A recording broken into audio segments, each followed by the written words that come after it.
live streaming. I'm just waiting for that YouTube notification.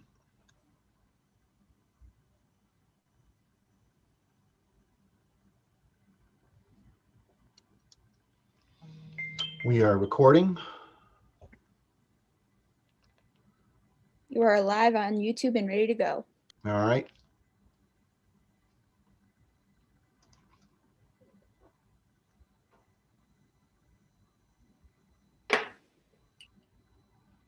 And I'll just have to click over once my phone catches up. Oh, there we are. Excellent. Okay, good evening, everyone. The time is now 6:33. I'm Chairman Mike Currie, and I'd like to call this Select Board business meeting to order on the 10th day of February 2021. Please rise at home and within this quorum for the Pledge of Allegiance.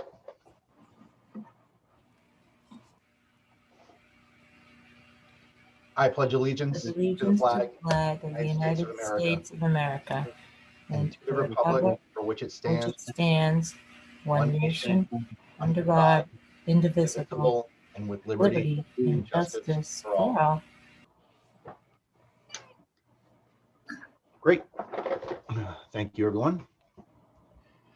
Okay, before we begin this evening, I'd like to state for the record that not only are we being streamed live on both TCTV, Cable Station 8, and our YouTube web platform, but this evening's recording will be available for later viewing, as it always is, on our YouTube channel. Please subscribe and click the bell. Roll call this evening. I can see we have our Town Administrator, Adam LaMontagne. His Executive Assistant, Holly Young, is with us. I can see that we have a quorum. We've got Vice Chair Jeff Bennett and Terry Griffiths is with us. I do understand that Tim Tota will be joining us momentarily. Just has a little bit of a computer issue to get past. Also on this evening is our DPW Director, Bob Sozik.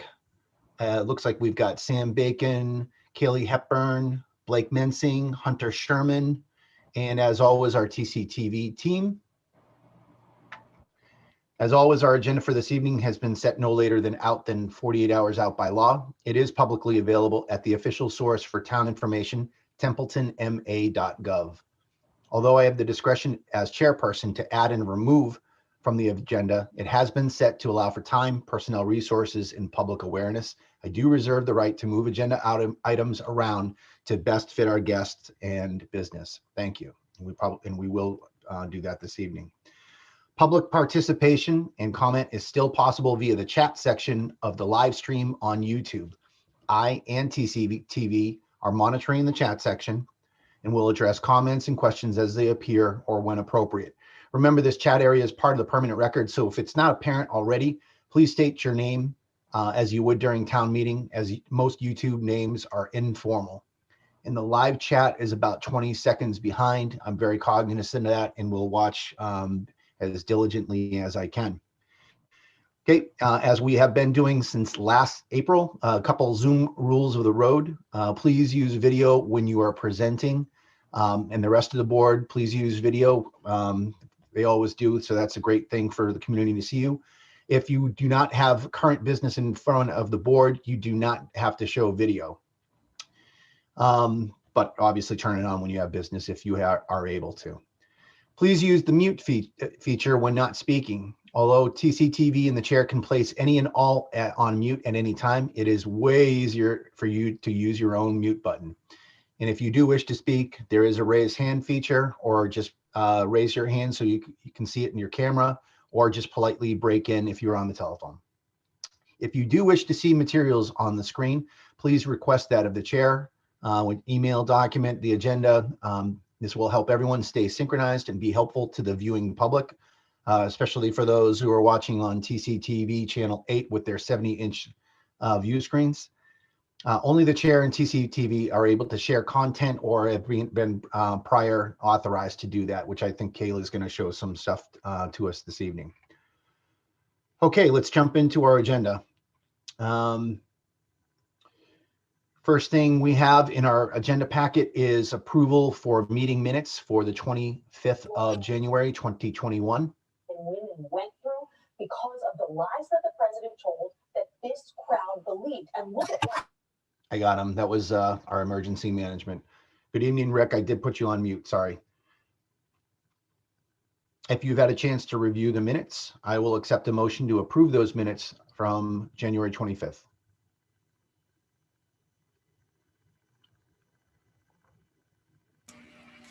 So moved. I have a motion. Second. Thank you very much, Jeff. Any discussion or questions or clarifications, changes?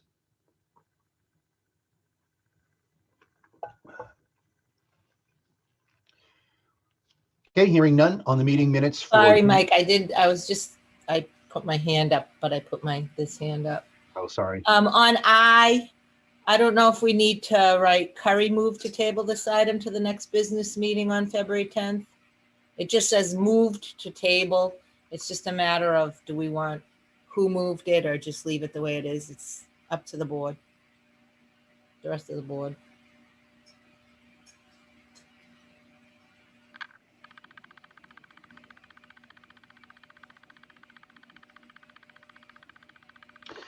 Yeah, I believe it was me that moved to table the item. Would you make an amendment to the motion to add in Currie move to table this? Sure. I make a motion to add to the meeting minutes under 5 new business section I. Currie moved to table this item to the next business meeting on February 10th, as seconded by Griffiths. He wanted to talk to the police department and fire department. So. Jeff, are you good with that for a second? Awesome. Thank you very much. Okay, any further clarifications on those minutes? Okay, Holly making note of it on the motion to approve the minutes from January 25th, 2021. How do you vote, Jeff? Yes. Terry? Yes. And I vote yes as well. Thank you very much. Okay, we have no executive session minutes to add tonight to review this evening. We are to our agenda item for citizen input.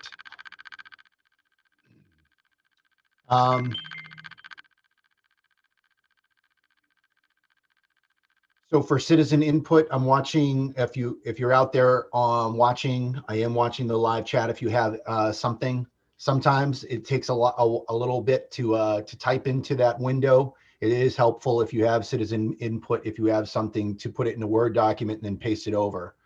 Just a little helpful tip for our residents. I do want to just start off real quick with a quick COVID update. As of, I believe it was this morning's Lori Witta's Board of Health report, we have 12 active cases in town.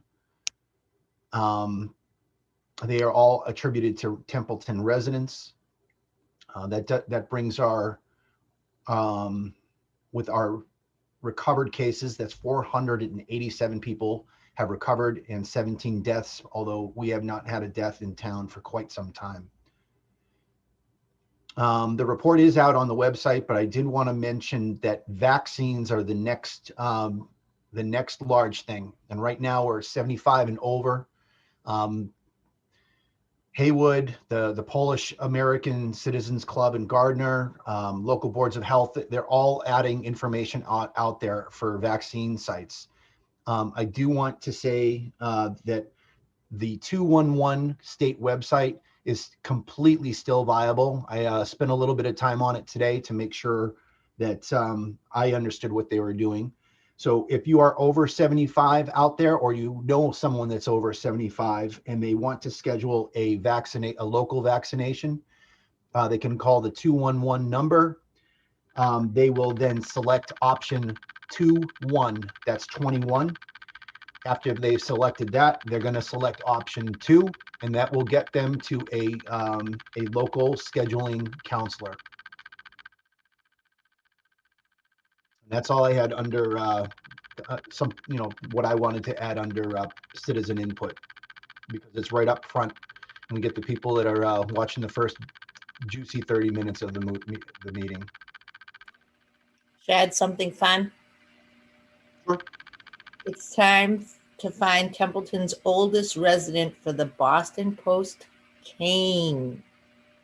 Traditionally, well, I won't read it all, but we're looking for the oldest Templeton resident for the Boston Post cane.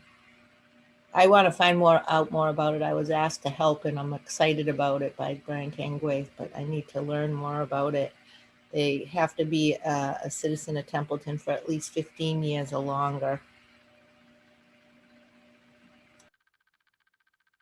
Thanks, Terry. That was the Narragansett Historical Society. Thank Yeah, you. and we help. It says the select men and women search for the records for the one, and they must, then it says how long. And there was a Josephine Rucky was the previous holder, and they think she lived to be about 104 or 105. So I got some help today and got a list together. And now we just gotta go through and see who's been here the longest. Great. Thanks. Any other citizen input? I am looking at the chat, and I do see nothing else added. Tim, welcome. Everyone was expecting you. Glad you made it. Thank you. Technology is not playing well with me today. No problem. Glad you're here. Okay, we're going to move out of citizen input, and we will move into our new business this evening. Town Administrator, do we have any new employees or appointments this evening? I do not have any for the board this evening. Okay. As you're looking around the room, the virtual room, you can see we're joined by several members from Sugar Grove LLC. I'd ask if there are any issues me bringing old business item A up front so we can deal with our continued action with the host community agreement with Sugar Grove. I do understand that they had one proposed amendment. Sugar Grove, good evening. Hello. Evening. Morning. Or See you all again. Sorry, it's been 2 weeks. I was able to talk with the public safety team. They wish us well. They had minor concerns, parking, some of the things that come along with any new business in town, but they're looking forward to it. So you had a proposed amendment to the HCA, correct? Yes, so under 3D3, we'd like to change the timing of the $20,000 escrow payment from within 30 days of this signing to upon receipt of the provisional license and the commencement of their lease. The reason for that is that they can't start any permitting activities that their consulting would be used for until they have that license from the state. So we'd like to delay that payment until a time where it makes sense. Were you going to show that on the screen, Kelly, or do you want me to do that? Yep, I can show that. Okay.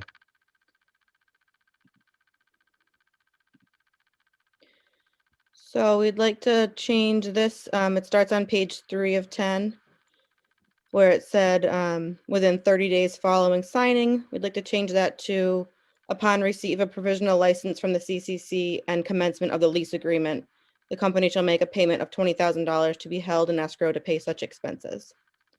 And that date will be well before this payment is due, which is within 60 days of opening. So the money will be in escrow well before that payment comes due. Understand.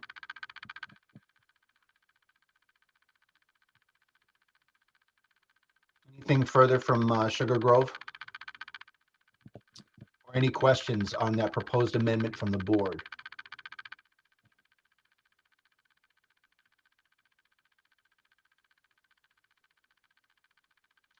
Okay, hearing nothing from Sugar Grove or the board, I would entertain a motion. I would entertain a motion on the host community agreement with Sugar Grove LLC.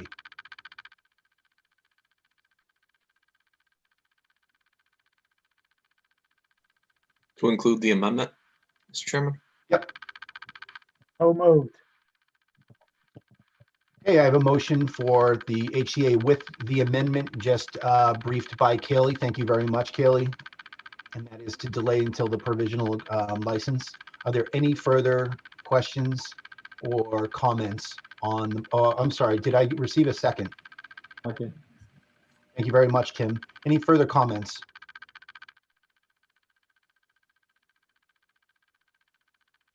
Okay, hearing none.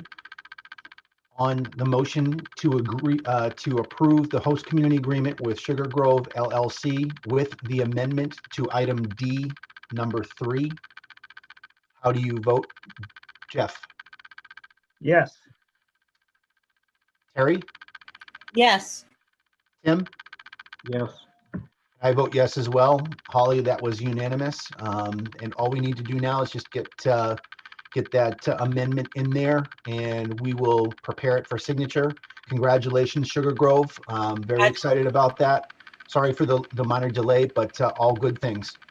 Awesome. Thank you guys so much. And Distinguished board, thank you. Congratulations. Thank you guys Thank so you. much. I appreciate all of you. I Thank can't wait to you. start. Really looking forward to working Thank with you, Hunter. Appreciate it. Good All night. right, fantastic. All right, let's move on to our next item this evening. We're back on track. Item 5C, action related to Crow Hill track permit and common victular license renewal. In your packet, this is a renewal. In the packet, the only thing that you'll see is the proposed schedule for Crow Hill this coming year.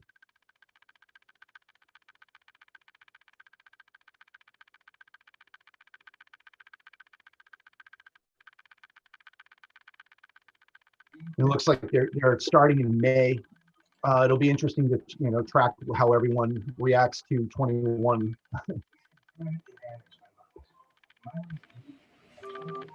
Did Holly have anything to add to this?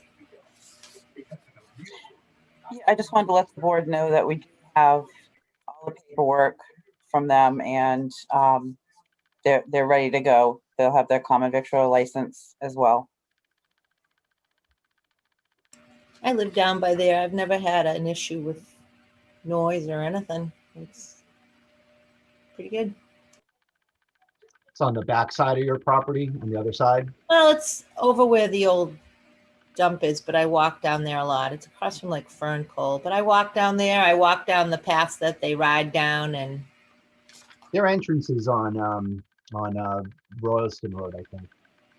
20, what's that road that goes to Winchendon? 202. 202, yeah. Yeah, on the right-hand side if you're coming from the old Fernal. Yep. And Holly, you thought someone might be on tonight, but I don't see anyone extra. Yeah, I thought Roseanne, she's one of the owners, was going to be on, but maybe she couldn't make it. Okay. And I also wanted to mention that Chief Bennett, I always ask him about this, and he never has an issue. I said they do everything the right way up there, and he has no issues with it. Great. I'd entertain a moment to approve the Crow Hill Racetrack permit and common victular license pending all taxes are paid to date and required insurance certificate is provided. So moved. So moved. Second. Okay, motion from Jeff and seconded by Terry. Any further discussion on Crow Hill? Hearing none on the motion to approve or the renewal for Crow Hill, pending all taxes are paid and the insurance certificate is provided. How do you vote, Jeff? Yes. Terry? Yes. Tim? Yes.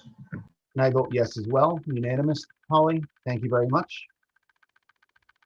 Okay, next item on our new business is to open the warrant for annual town meeting 2021.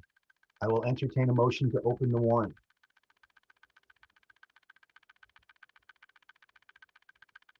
So moved. Okay, and I should add that that it will be open, the warrant will be open as citizens petition tonight, and the warrant would close on Monday, March 8th, 2021 at 4 p.m. Do I have a second? Second. Thank you very much, Tim. Any questions on opening the warrant for the annual town meeting? Adam, the process is that they would, any citizen petitions, they would work through the clerk's office. Okay. just for anyone watching out there, if they're new to the community or otherwise, citizen petitions are open and we are working on the warrant. We even got some stuff for the warrant this evening. That was my question. And do they call, is it Carol Harris? Do they call her and make an appointment? Yeah, they could call and meet them outside by appointment. Sometimes they even drop it off to our office as well.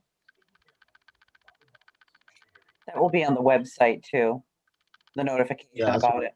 That's what I thought. Fantastic. Redundancy at its best. Okay, and the motion that has been seconded for opening the town warrant that will close Monday, March 8th at 4 p.m. How do you vote, Jeff? Yes. Terry? Yes. Tim? Yes. And I vote yes as well. Unanimous, Holly. Thank you. Okay, next item this evening is action related to the approval of the award of the bond anticipation note, otherwise known as a ban. Mr. LaMontagne. This is the ban that we still have open for the school project. It was the 3.675 million. It matures on February 26, 2021. The good news is we're able to use 2 million of the proceeds on hand to pay down the ban. We went out, we had 1% interest on this, and nice to see some of that debt falling off the books. That's all I got on this one. I was pretty impressed with the rate. Adam, do you need me to show anything on the screen or anything you think that would be beneficial? Anyone from the board want me to show anything on the screen? It has been certified by the collector treasurer, Cheryl Richardson, as of the 3rd of February. And it requires her and the board to approve. If you wanted to share just the sheet showing the award. I certainly can. Okay, Templeton, for your viewing pleasure, there is the certificate of award for the 1.6 million ban. Total amount was appropriated by town meeting. Jeff, I think that was that 2016 where we voted for the appropriation. I would think it was something around there.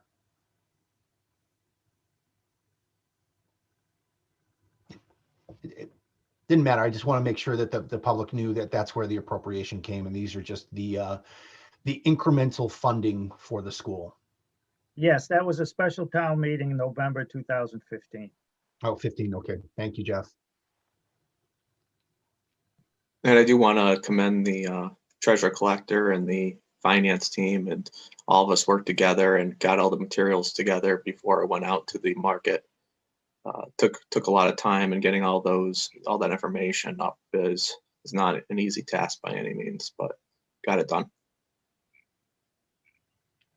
Great. Okay, I'd entertain a motion to approve the award of bond the ban for the elementary school ban as presented.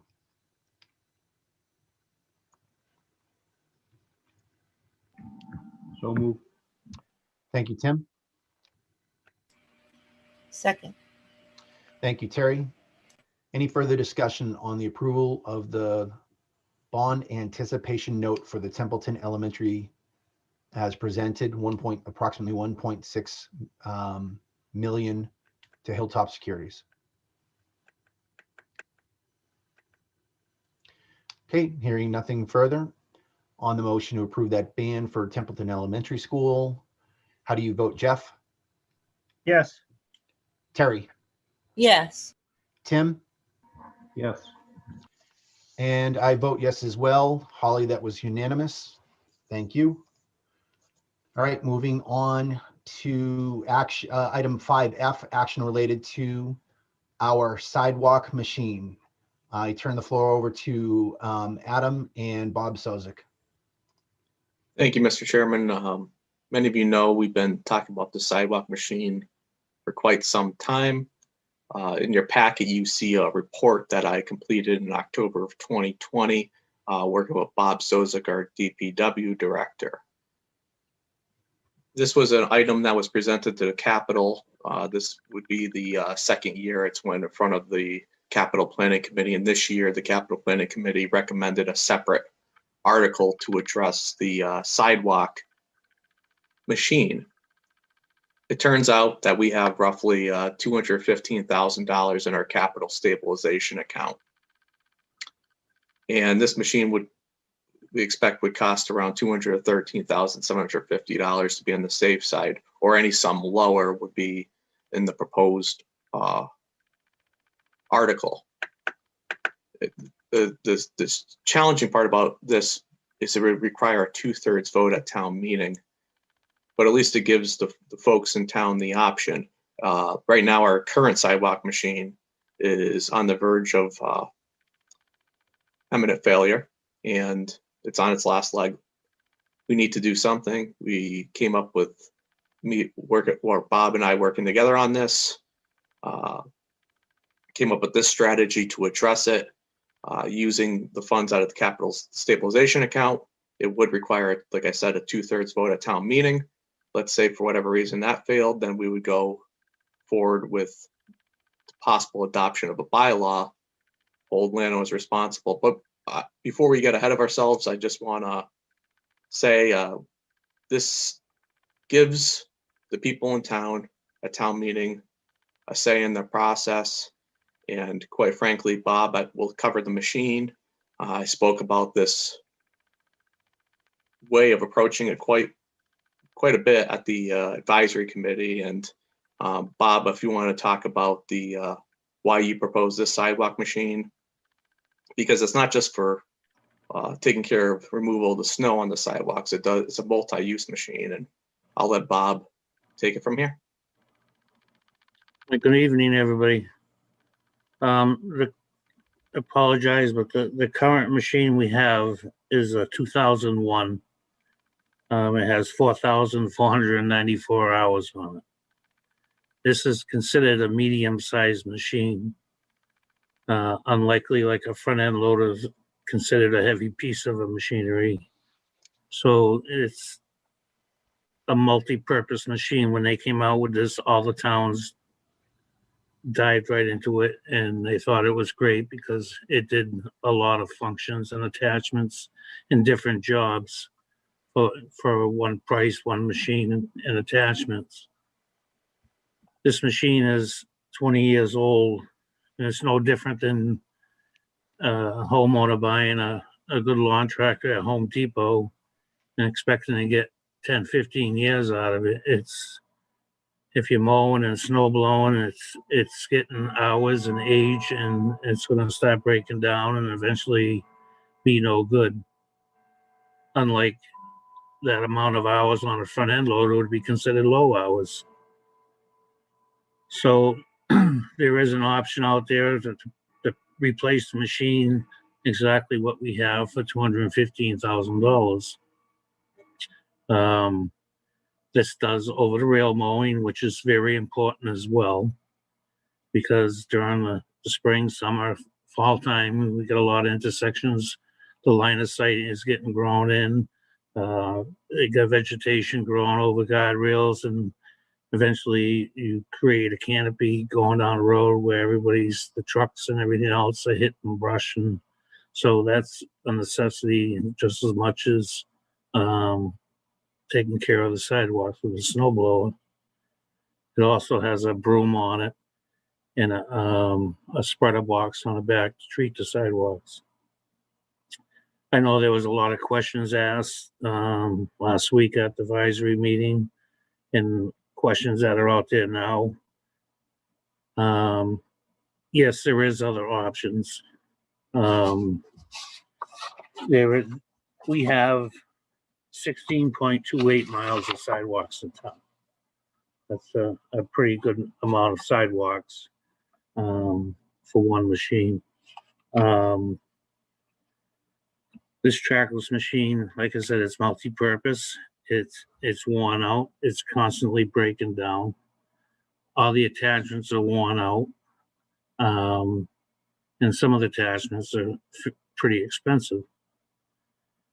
Yes, we could go the route of getting like a skid steer with a snow blower, snow plow, and a spreader box on the back, and that you're looking at $100,000.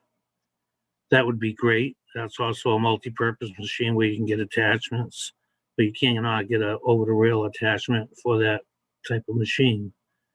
But it would service the department and other needs pretty good as well, other jobs. So we're singling out the over-the-rail mower. If we got this one, now what can we do for an over-rail mower? Well, an over-rail mower, you can buy you see them on the side of the highways mowing. It's a big farm tractor, weighted down with a flare mower with booms on it, and that's going to run you roughly about $175,000. Or you can get an attachment for the front end loader, and that's about $80,000. This particular medium-sized machine for the over-the-rail mower, my personal professional opinion, I don't think it's big enough. That takes a big wear and tear on this type of machine.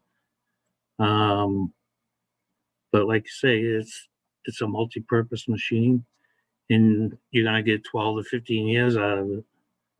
This should have been thought of 5 or 6 years ago. I apologize, I wasn't here, but this is what Selectman Bennett was talking about, rotating the capital planning, getting things in line, and replacing equipment when needed. This is a prime example, and here we are. So now we have some options, and we have to make a decision. It's nothing to get in arguments and converse about. This is a service to town, and I'm here to update you on the equipment that's servicing the town in trying to do the right thing. And I do have options, and I don't have my heart set on any of these.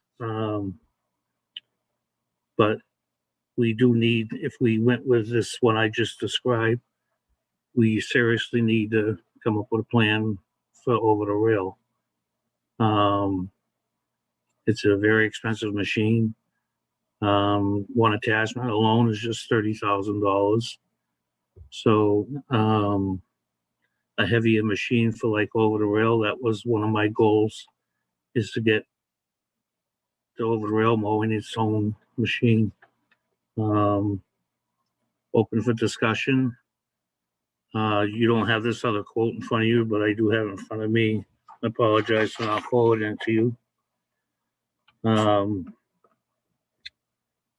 So those are your options. I did work with Mr. Bennett and Adam. We did take a couple things off to bring the price down on that trackless machine. But it's still a pretty expensive piece of equipment that does multiple services for the town.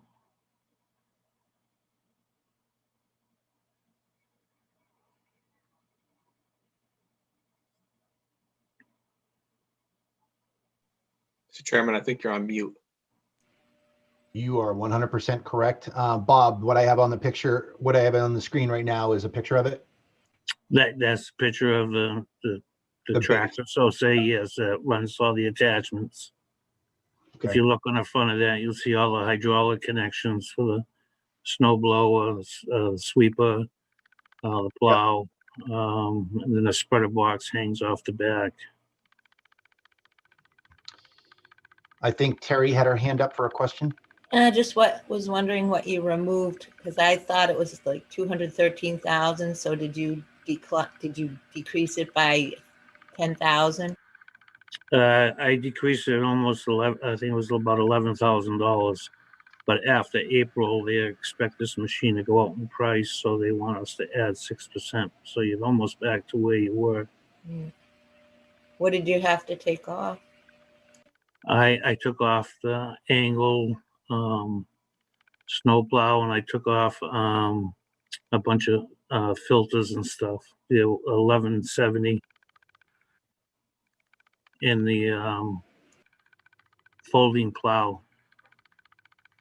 Is that something you could put in for capital later on, or does it come under the $10,000 limit that Mr. I Bennett? would think so. The plow we have, I'm not even worried about because we don't use it every storm. We use it for these smaller storms, and it's in very good shape. I wouldn't even think about having to replace that piece. Oh, no, I'm sorry. I meant the angle blade plow for the front of the machine you're considering, the one you left off. The part Right. you left off, is it something that you can add to later on? Like pick them up down the road? We could budget in and pick them up down the road? If needed to, yes, but it's in so good condition. It's going to last long as I'm here. Oh, fantastic. And how long is that? Because that was my question. What is the life expectancy? 100? You mean you're going to be here till 70 or 80? Yeah, it's already, I think he costs more than 200K.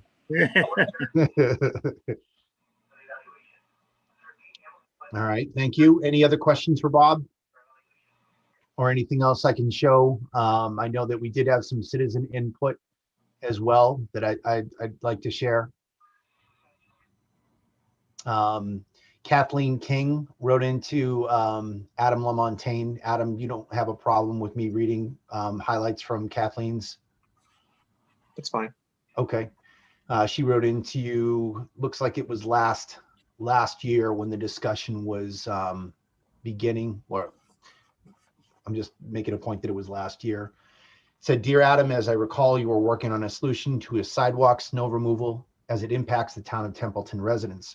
I would like to introduce my opinion as how the discontinuation of this service will cause huge challenges for senior citizens who own homes in Templeton.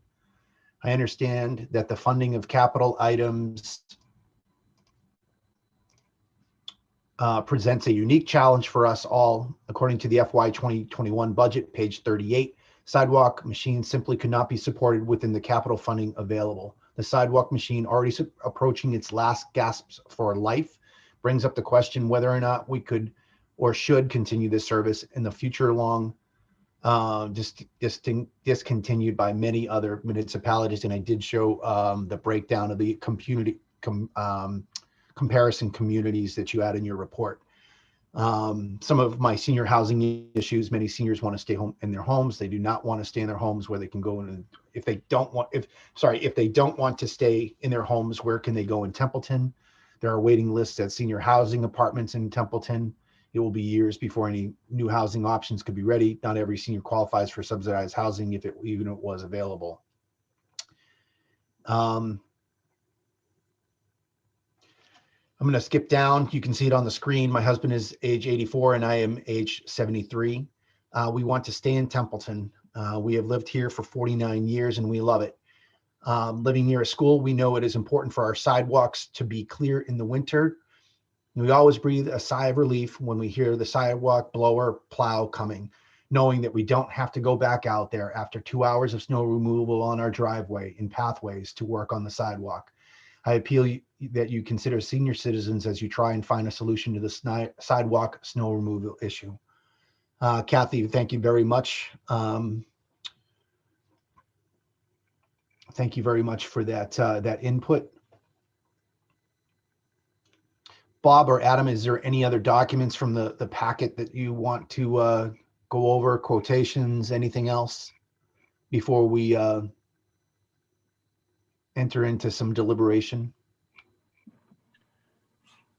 Mr. Chairman, like I said, Adam said, we've been working on this for 2 years. It's actually been, I started talking to Carter about this shortly after my arrival, which is almost 3 years. So, okay.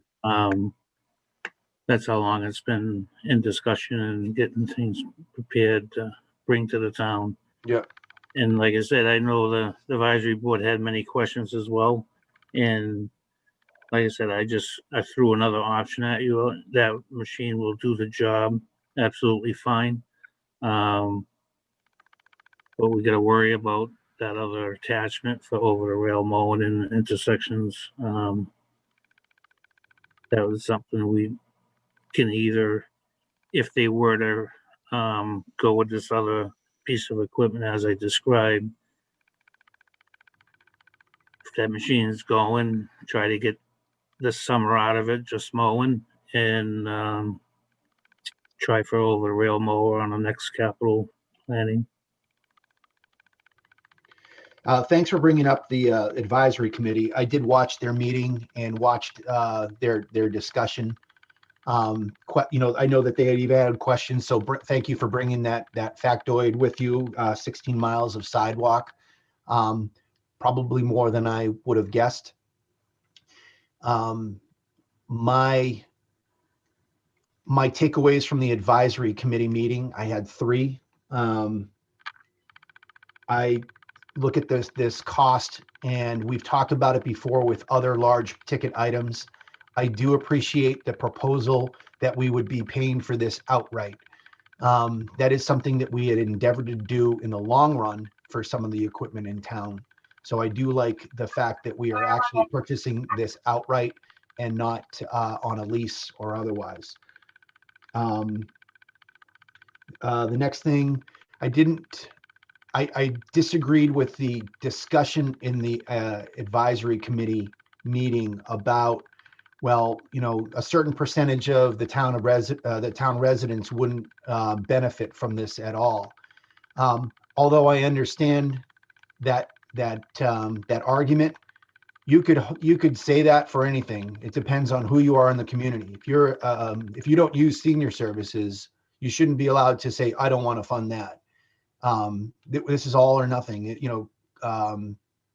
Recreation, public safety, just because the school, this comes up sometimes when we talk about school issues, because at time from time we have a problem funding our schools.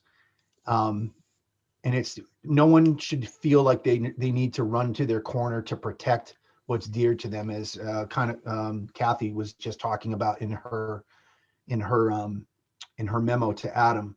I believe that when you're in a community, you understand what makes a community whole and what makes a community work. And that it takes a lot more than just if we were to a la carte fund our town, we wouldn't have much of a budget if we were allowed to a la carte budget ourselves. And then the last item, and I want to give it up to the rest of the board. I did very much appreciate one member who said, let's leave it up to the voters. And I think that's an absolutely perfect way to state it. We're just going to set the conditions by which the voters vote for that tonight. And I look forward to the rest of the discussion. Thank you very much to Bob and Adam for preparing everything for this for us this evening. I yield back my time to Jeff, Terry, and Tim. Yes, Mr. Chairman. Since we have the miles of sidewalk in town, I'd be curious if we want a bylaw telling the people they have to shovel. I would be interested in how many miles of sidewalk is in front of town property, to include some of the homes that the town owns that they've taken through taxes and have not gotten off the books yet. I also looked at the community comparison thing about if we went the bylaw route of which towns had them and which don't. I looked up Mass General Law, Chapter 85, under Section 5, and it says if you pass an ordinance or a bylaw, what the fines will be. And for a city, it's $50, or for a town, it's $10. And so I took a glance at Orange, and they have an ordinance in place. And they go the non-criminal disposition route. And interestingly enough, they have a fine of $50. I don't know how a Mass General Law can set the fine limit for $10 and then they charge 50. I don't know if the AG's office overlooked that, or if how that came about, but there's a conflict right there with the bylaw. And tossing this to to the residents. How are we going to enforce that? I mean, we don't enforce and pursue money in violation of other bylaws. I don't know what the approach would be different with if you don't clean the sidewalk. Is that going to be $10 per storm, $10 a day for every day that the sidewalk isn't cleaned? And how are we going to, collect that? Put a lien on their house, threaten to take their house, the amount of money it would cost to do that. And in the end, well, they pay the fine after the town spent all that money and time and effort trying to, take somebody's house. It is a service that benefits the community. Pretty much all people. It cleans the roads or sidewalks in front of the police station, fire station, schools, library, town hall, other places, the entire length of Baldwinville Road. There are some sidewalks that only go a short distance, and maybe we could, sidewalks to nowhere, they go 100 feet or whatever, and then they stop. Maybe we could just, bypass cleaning them. And if the homeowners that's part of the sidewalk is in front, if they want that cleaned, then they could do that. Especially like you have a sidewalk that just goes in front of a couple of houses or 3 or 4 houses. There are other places I've seen that part of the sidewalk was done, and then for some reason the rest of the sidewalk section, like on Route 101, was not done. So there's a little fine tuning and stuff that needs to go with this. Maybe the machine broke down and they didn't get back to that part. I have no knowledge of that. As Bob spoke to, this is a case of they didn't plan on replacing this machine in a time period. We're going to buy it, and in 10 years we're going to get a new one, and put money away or plan how you're going to do it and what the estimated out cost would be for that. And it's not just the sidewalk machine, it's for a lot of things. So my main point is, if we decide to go to bylaw route, and this whole thing, I believe, just needs some more work, some more planning, fine tuning for how this will be presented to town meeting.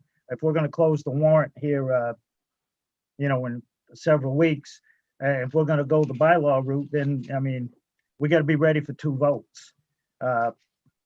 Also, with funding, perhaps it could be a combination of take money from the capital stabilization fund and use the town accountant's expenditure reports and an estimate of seeing, hey, there's this much money left here, here, here, and here. We're not going to spend it. So you could transfer out of this fund, just like an end of the year thing that we've done in the past. Yeah, we got this extra money in this account, so we're going to transfer it out from here, put it in there, and pay for this machine, which I'd like to see Adam work that up as well in conjunction with the accountant. So I just think there's a little bit more work that can be done on this as far as presenting it to town meeting. If we're going to have 2 options, either buy it this way or we would go the bylaw route.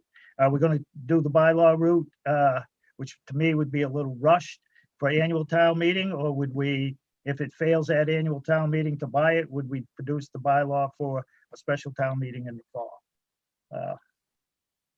But Bob did present a pretty good, clear package. I did communicate with him and asked him if they could drop some things and maybe lower the cost a little bit and move that to like filters and stuff to a maintenance budget to try to get the initial price down some. And I was glad to see that he would do that and get the cost down a little bit and present it to town meeting and see what they do. Thank you. So if I could also jump in, Mr. Chairman. Yeah, please go ahead.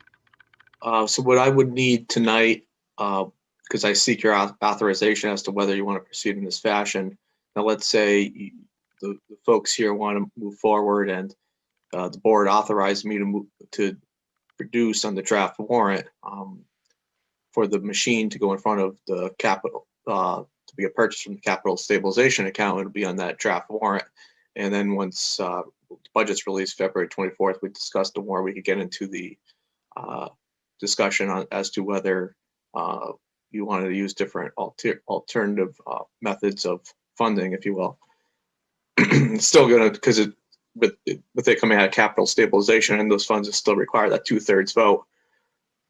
Then I guess the other thing I have is, let's say the board instructs me tonight to move forward with purchasing the sidewalk machine through capital stabilization, regardless of the money aspect, or funding, I should say.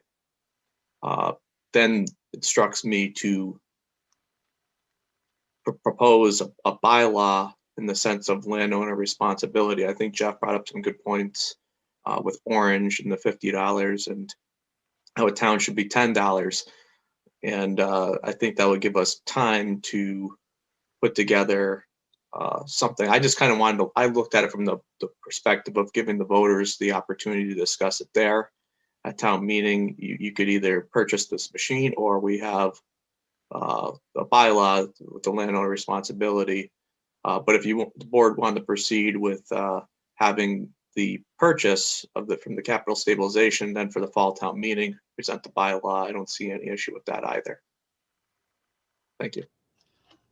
Yeah, Adam, so just two rebuttal items there. I very much like FY21 buy down plan that Jeff proposed, basically saying, how can we buy down that so we keep some money in stabilization, because it would pretty much clean it out for the most part. So if it's fiscally responsible and legal to perform that buy down action, where you're looking at where money can be transferred before end of year to assist with that, I support that.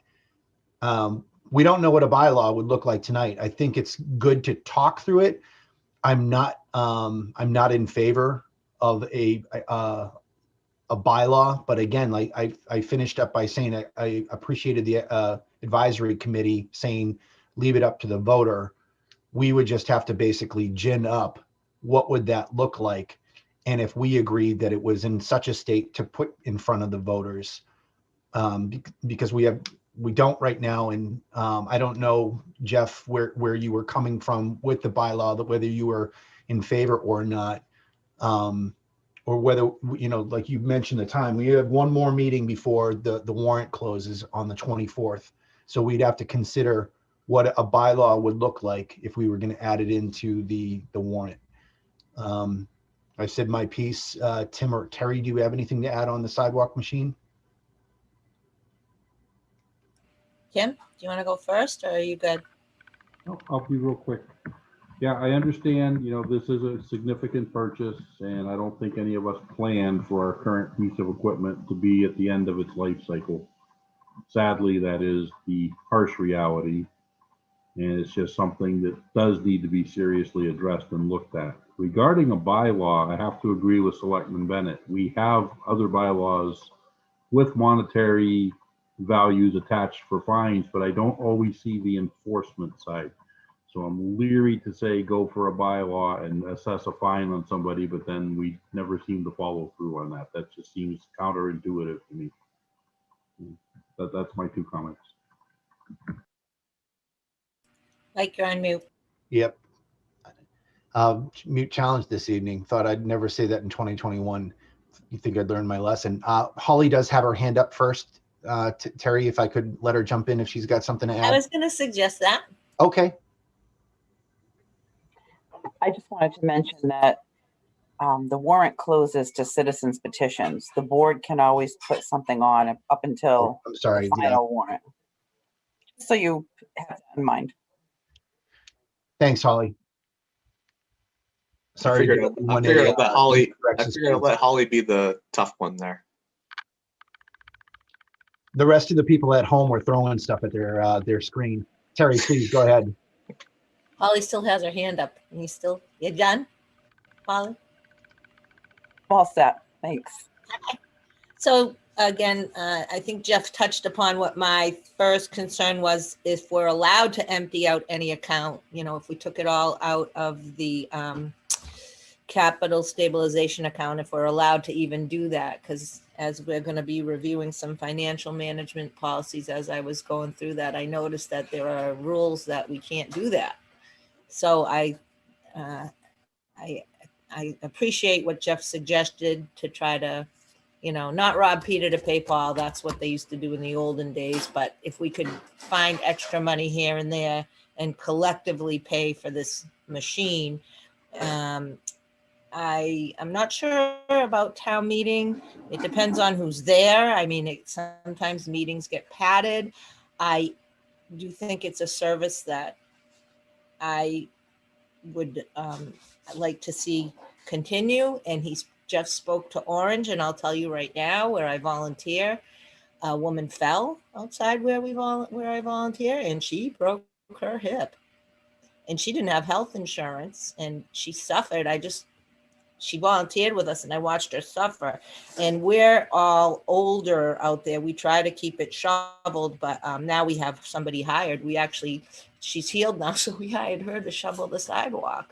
But we had to close when the storm came, we couldn't open the next day because you got to give people time to get out there and do it. And you got to consider their age and who's doing it, and you know, how much time it's going to take to get that sidewalk clear. So it could have an impact on businesses in town. I'm thinking, maybe I'm wrong, but I think,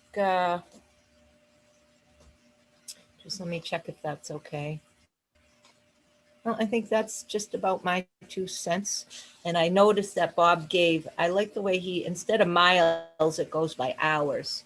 You know, a machine that goes by hours instead of miles. So I noticed in the next thing too that he gave that too. So that's about it. Okay, I see Bob's got his hand up. Thank you, Mr. Chairman. I forgot to mention also the machine that we currently have. We're getting very minimal trade-in value on it. The company won't even try to resell this machine. It's going to be taken apart, scrapped, and potted out.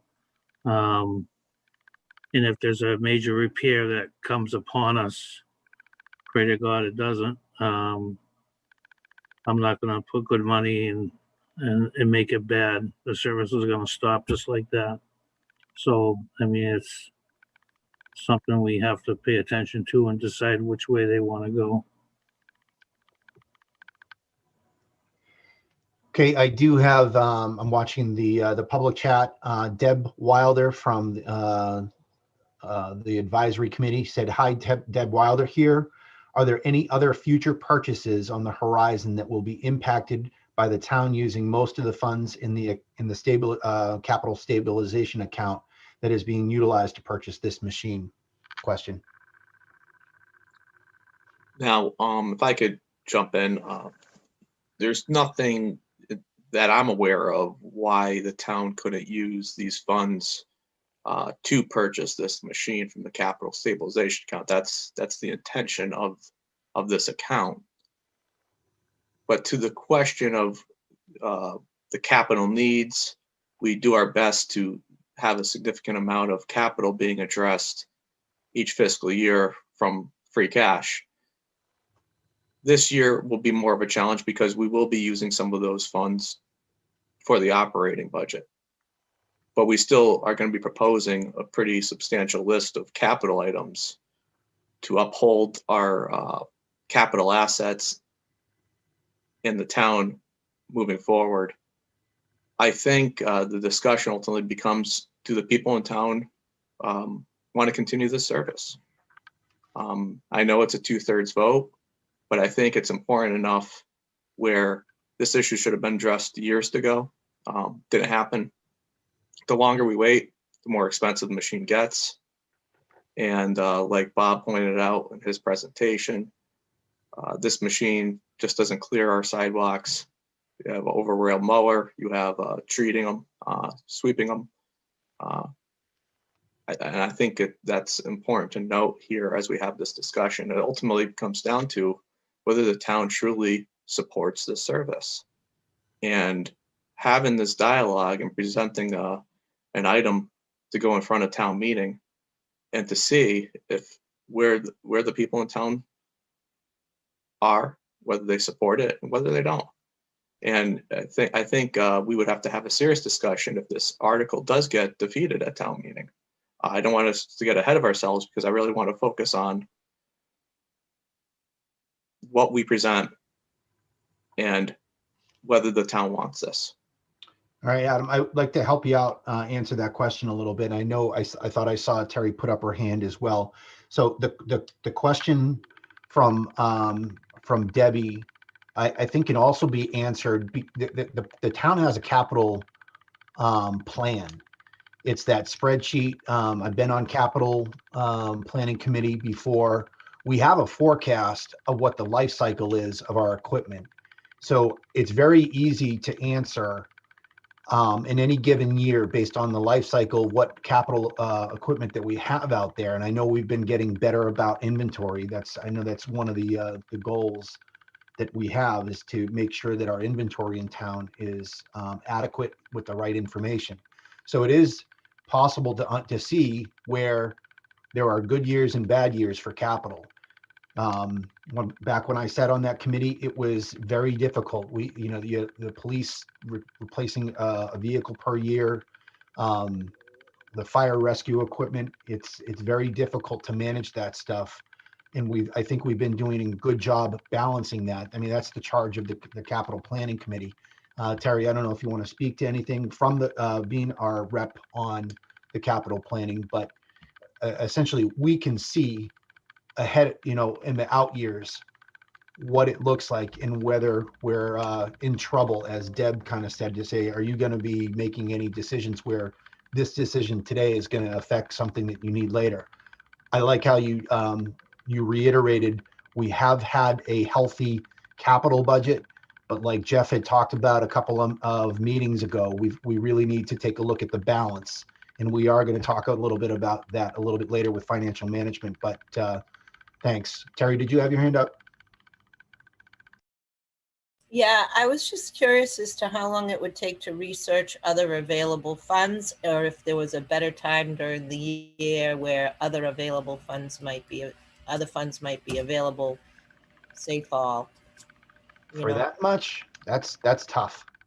Yeah, that's what I was going to say. I hear of these available funds, but I'm trying to, I know there might be a couple capital articles that from past years, but I'm not seeing a significant amount of money any place that I could take. So I hear of this money that's available, and quite frankly, I'm working on the budget, and it's a challenge.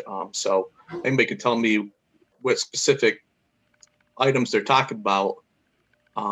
That way I could. I think it's easier to clean it up your capital. Well, I think it's easier to clean up your capital and then having it roll to free cash than putting that money back into the capital stabilization. When I'm hearing about all these transfers and trying to put together the article itself, it's gonna make the article it's not as clean by my perspective. But what about, I leave that up to the board to decide. Have we figured out, from your perspective, Adam, if pilots have freed up any more money for capital? If there's any pilots have come in, like for the fire department, SCBA gear, or sorry, Tim, if I botched the name of the gear, but you know what I'm saying? The gear that we were hoping to get a pilot for, has any pilot funds come in? Would there be any chance we could get a pilot fund for this or partial? The money you're talking from the Templeton Municipal Light and Water Plant, we have some fire capital listed under the same equipment that was placed there the previous year, because we're looking at roughly 70,000 of that pilot, and that's pretty much. I'm trying to remember if we accounted for that already when we made our final recommendations. I'll have to look at it and see if we already accounted for it. Hold on. You can go on. I'm just going to look, and if I find it real quick, I'll let you know. We still have a chance to talk through that, but if the board feels like it's moving in a direction, we always have pre-prepared motions. I would entertain how the board feels about moving forward with action related to a sidewalk machine. Oh, Bob, you have your hand up. Yeah, Mike, I just want to remind you, I did give you that other option in piece of machine, other option for over the rail mower, which come to $180,000, so that you'll be saving $35,000 if you went that route. Projecting to do something with the over rail mower next capital planning.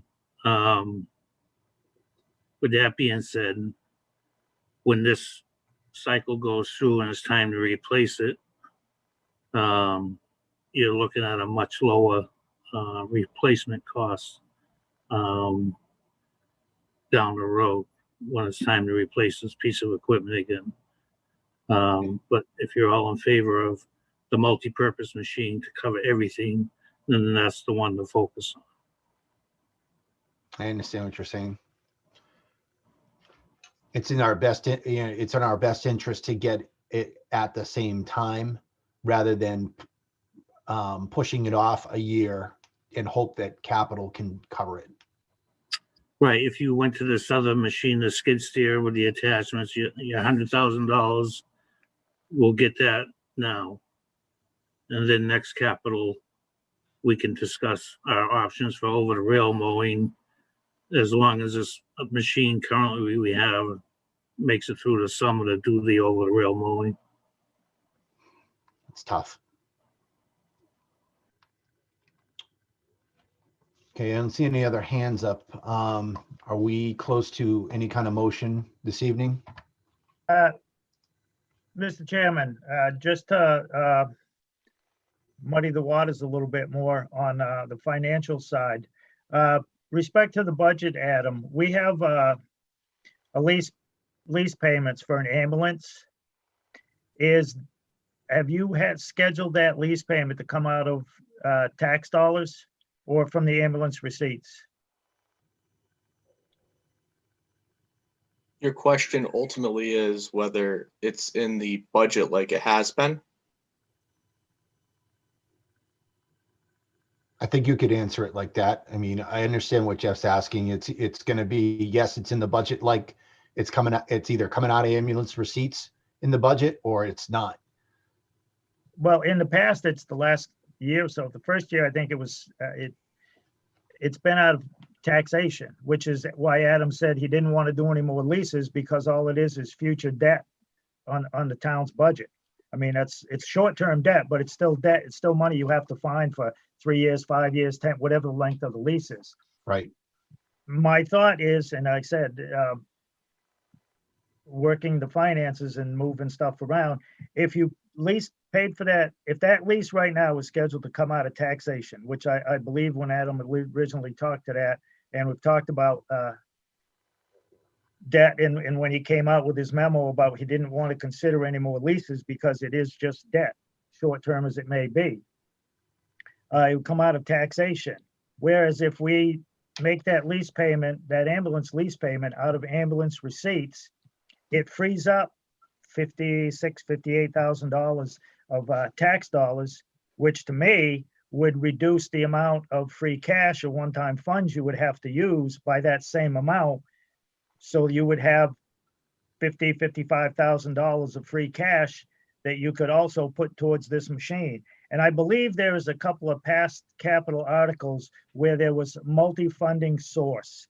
In other words, you would buy this piece of equipment and would transfer money from free cash and from here and from there. It wasn't done often, and I will dig that up and I'll forward those to you, Adam, when I find them. But I believe there's at least a couple that kind of did that way. I think maybe when he the first capital articles he worked on 17 or 18.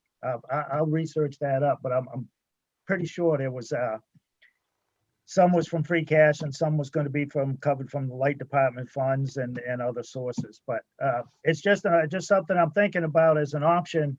When you put this in front of town meeting, you give them good options rather than just emptying the capital stabilization fund. We want to move money from, say, insurance and benefits, and some from free cash and some from capital stabilization, and we'll leave X amount of dollars in capital stabilization.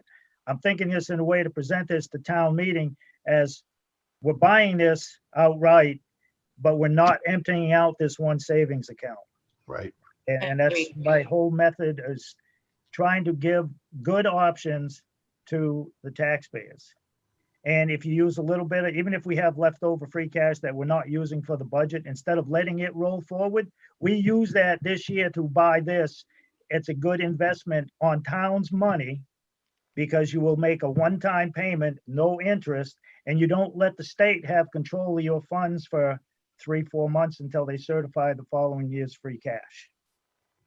Thank you. And Jeff, I think as it appears on the warrant, some of it would not appear within the sidewalk machine warrant. It would, the other side of it, if Adam is able to construct it the way that you were, and I like that. I think it's a good idea. If he's able to construct it the way that you described it, then the transparency would be how what the budget is that, or it would go over to the capital item, or it would go over to another warrant article where you would see that that's the funding source.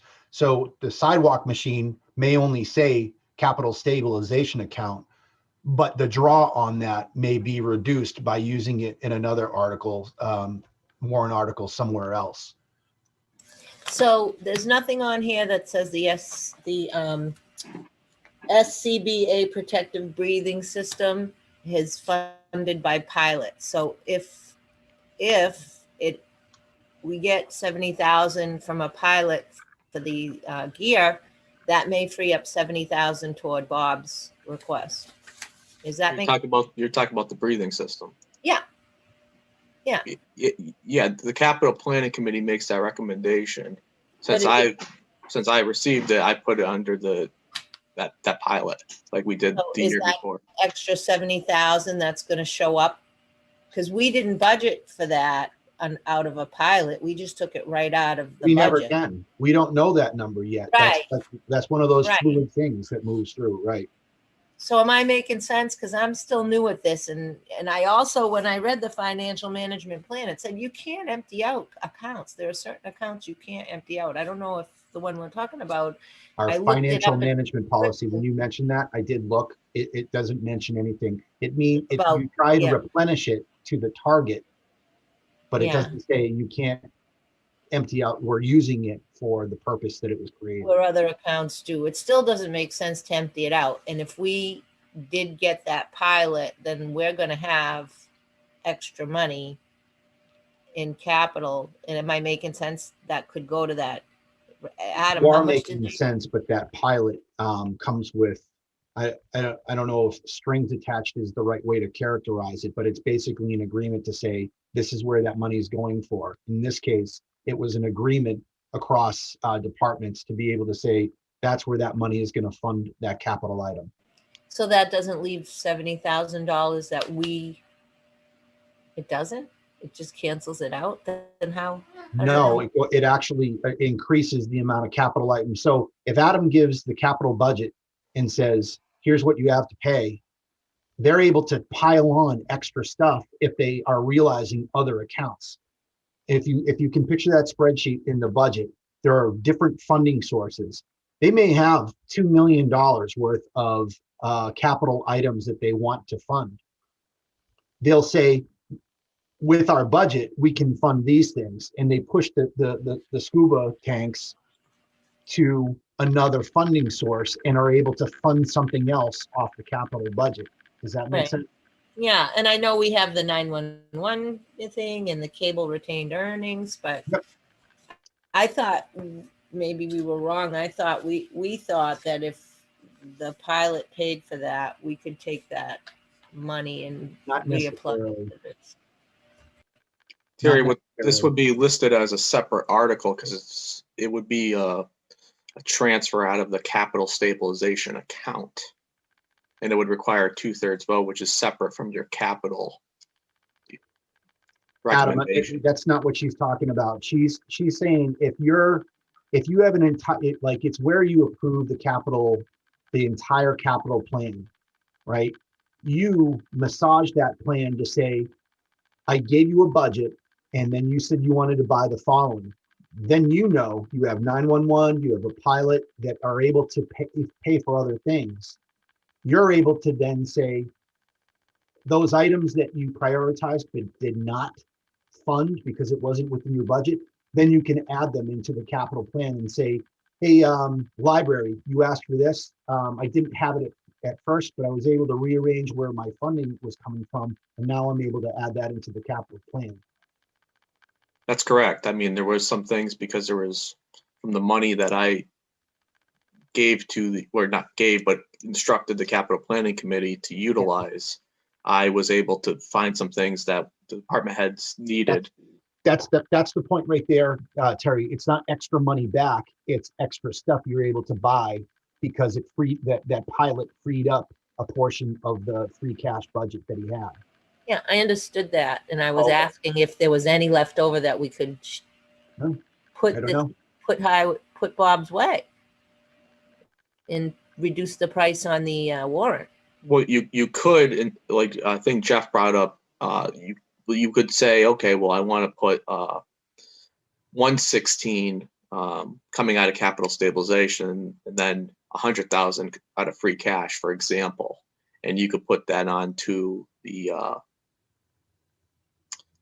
warrant if that's what the board chooses to do. That's ultimately something that you would want to decide whether you want to use those funds, because those funds are available from capital stabilization. The free cash is going to be used quite, I mean, you'll be surprised once I give you the budget, you're going to see I know. a lot of that So- used up. Would we have time to discuss this? Because we have that Saturday, March 13th, right? And I'm still a little fuzzy in my head about all of it, but we still have time before the warrant. Well, Holly said we don't fit that. We don't have to. We don't have that deadline of March 28th, I believe is what Holly said. So would if we this have board- time to discuss it further?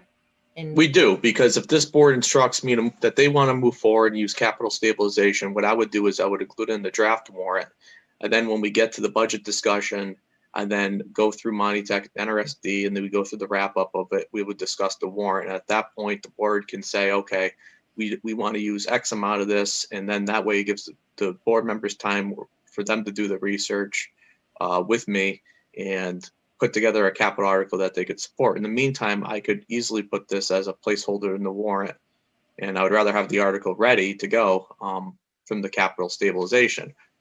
to be And clear, to be clear, I'm not asking to take anything off what capital already has. I'm just asking to see if anything has freed up by the time the 13th and all the meetings are over. If any money has freed up, we consider taking what freed up on that day and kicking it into this situation. you're looking at already roughly Yeah, Adam, 500,000. if I can move this along. So what Terry and Jeff are saying both the same thing, and I characterized it as buying down the risk on the capital stabilization account. So we understand that we're taking the most from it. What we're asking by consensus, I would think Tim would feel the same way. Tim, speak up if you're not. We're basically saying to you, if you can buy it down, so we're not taking as much from the capital stabilization account, let's keep that conversation going. And yeah, that's what I'd have to say about that. I move to authorize the town administrator to add the annual town meeting warrant article for the sidewalk machine to be purchased from the capital stabilization account.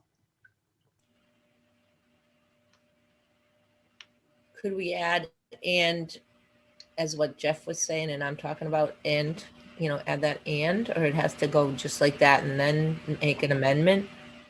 No, you don't have to add that. This is the placeholder, as Adam said, to say we know the primary funds are coming out of the capital stabilization account. If we're buying that cost down, ultimately a dollar figure will come out of there. Adam has to work the budget to see where are ambulance receipts happening, where his capital funding sources are.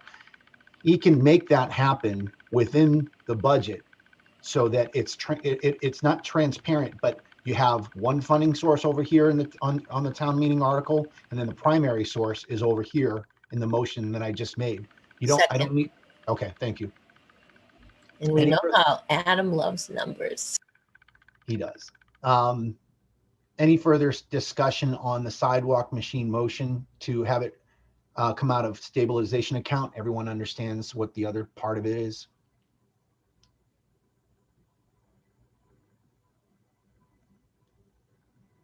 Okay, hearing no further discussion on the motion to authorize the town administrator to add the annual town meeting warrant article for the sidewalk machine to be purchased from the capitalization account. How do you vote, Jeff? Yes. Terry? Yes. Tim? Yes. And I vote yes as well. That was unanimous. Thank you. If you love that discussion, we're going to have another discussion about equipment. I turn the floor back over to Adam and Bob to talk about the Volvo loader. That's a front end loader. Thanks, Mr. Chairman. This is another item I've come to learn was the 2014 Volvo loader having a bad torque converter transmission. Bob told me about this issue, and therefore it didn't go in front of the capital planning committee. Right now, the piece of equipment is still operable, but it needs to. This is another item that needs to get addressed sooner rather than later. Now I'm looking at this. I presented the three options in front of the select board in my memorandum, and Bob's here to discuss it further. I look at the first option, fixing the Volvo loader, which comes with the warranty for roughly $52,000. It comes with a 3-year, 5,000-hour warranty as the best alternative as we're faced with the financial situation I've never seen before. And the other two options were to be a purchase a used loader for $105K and apply the $20K trade-in for a total of $85K. And then the third option would be to purchase a 2021 cat loader for $176,500 plus the $10,895 for the snowplow, and apply the $20K trade-in for a total of roughly $167,500.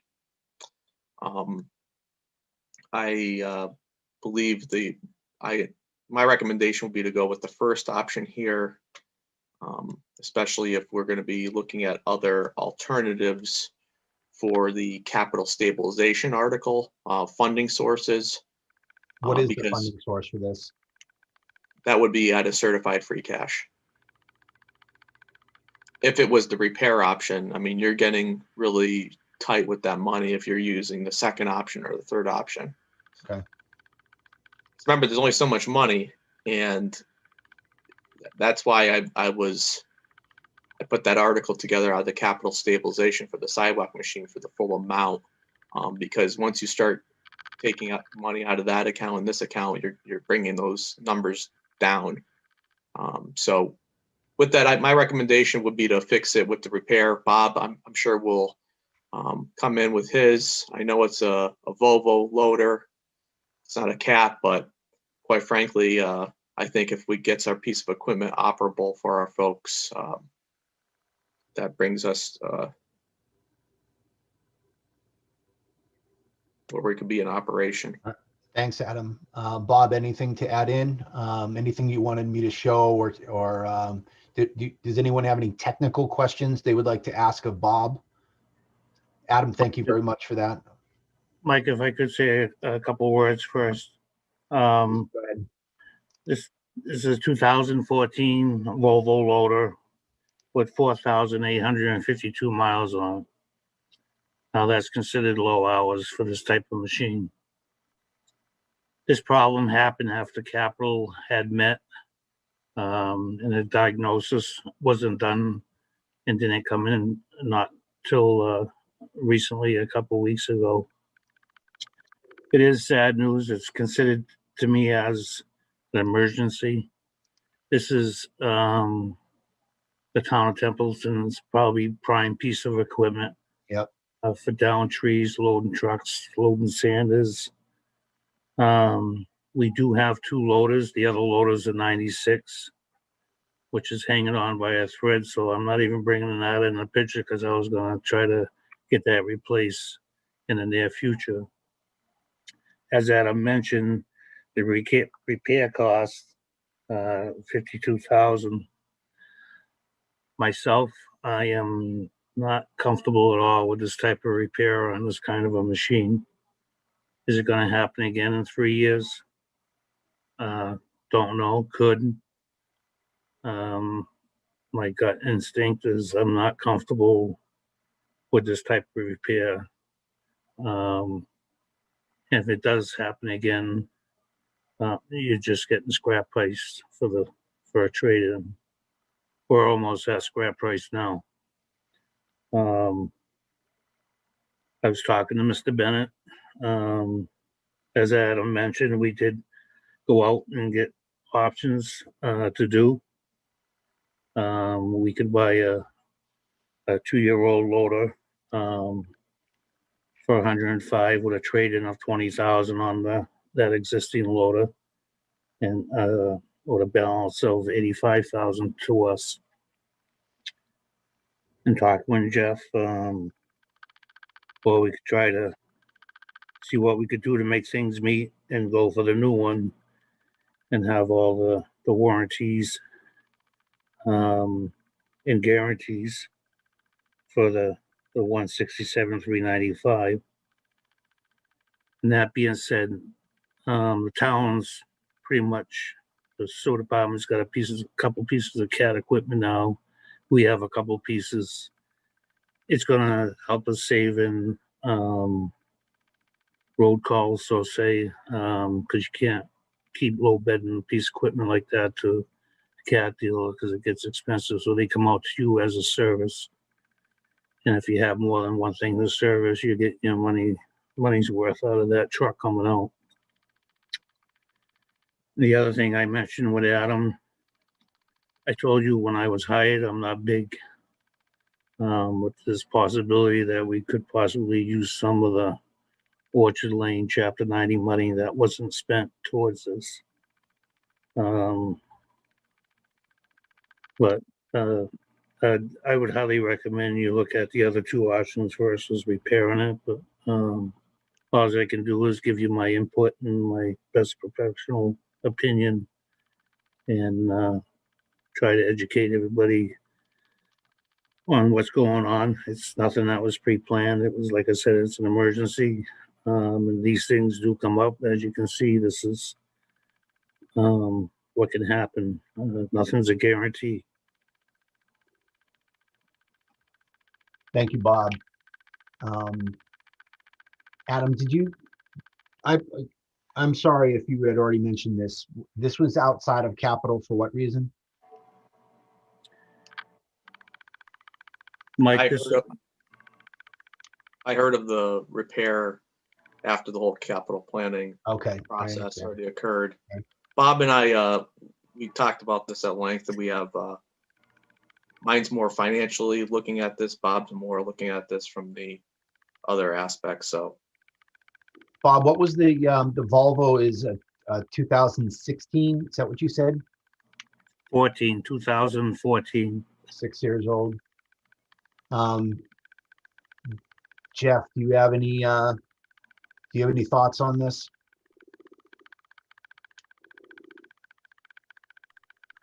I do. I look at it 2 ways. I'm in agreement with Bob. I would really prefer to go with a new Caterpillar machine.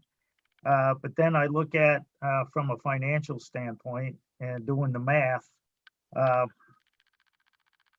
And I looked at the Bob's, or the memo here that says the trade-in value, if it didn't have the tranny problem, would be between 60 and 75,000. So I just took the 70,000 and took the 52,000 to repair off of that, and you'd have like a by repairing the tranny and then trading it in, you get like an $18,000 net gain.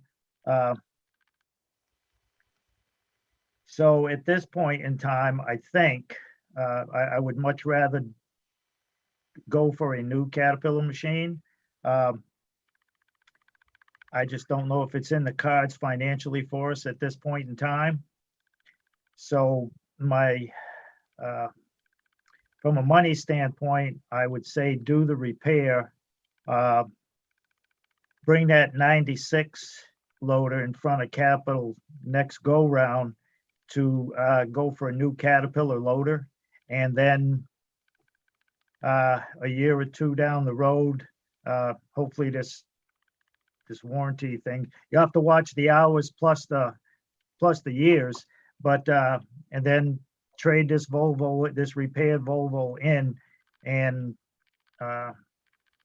get a better trade in at that time. Keeping in mind though, in you know, just say 2 years down the road, what a Caterpillar, or what the price of any machine is going to do going up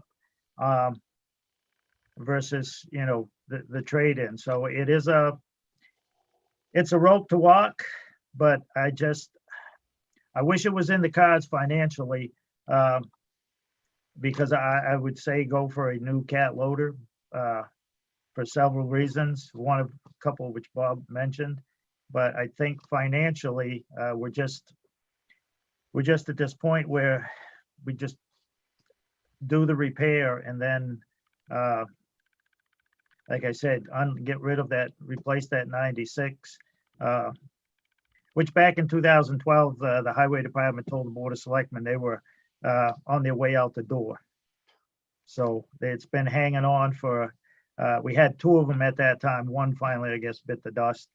So this one is still hanging on by a wing and a prayer. So that is my thoughts on that. I would much prefer to go for a brand new cat loader or even the 2-year-old one, but there's some cat machines, 2 years old, it depending on who had it and what its use was, sometimes they're just broken in. But I don't think it's in the cards financially for us right now. I see in the memo it says something about we can afford, and I think it should say we cannot afford. Adam can correct me. With our free cash at this point in time, we can afford to do it or we cannot, Adam. Right now, I have to re-examine everything. You're below right now, as I'm in the budget, your preliminary, or your target of 20% rolling of free cash. I would have to look at the numbers because once again, I'm going to put a placeholder in for that other item with the sidewalk machine. And I would have to go back and look, but we're already hitting below our 20% target at this point. It's going to be a tight year, and right now I just would have to go and put. I mean, right now I would say if you took all the money from the capital stabilization on the other item, you would have the funds to afford it.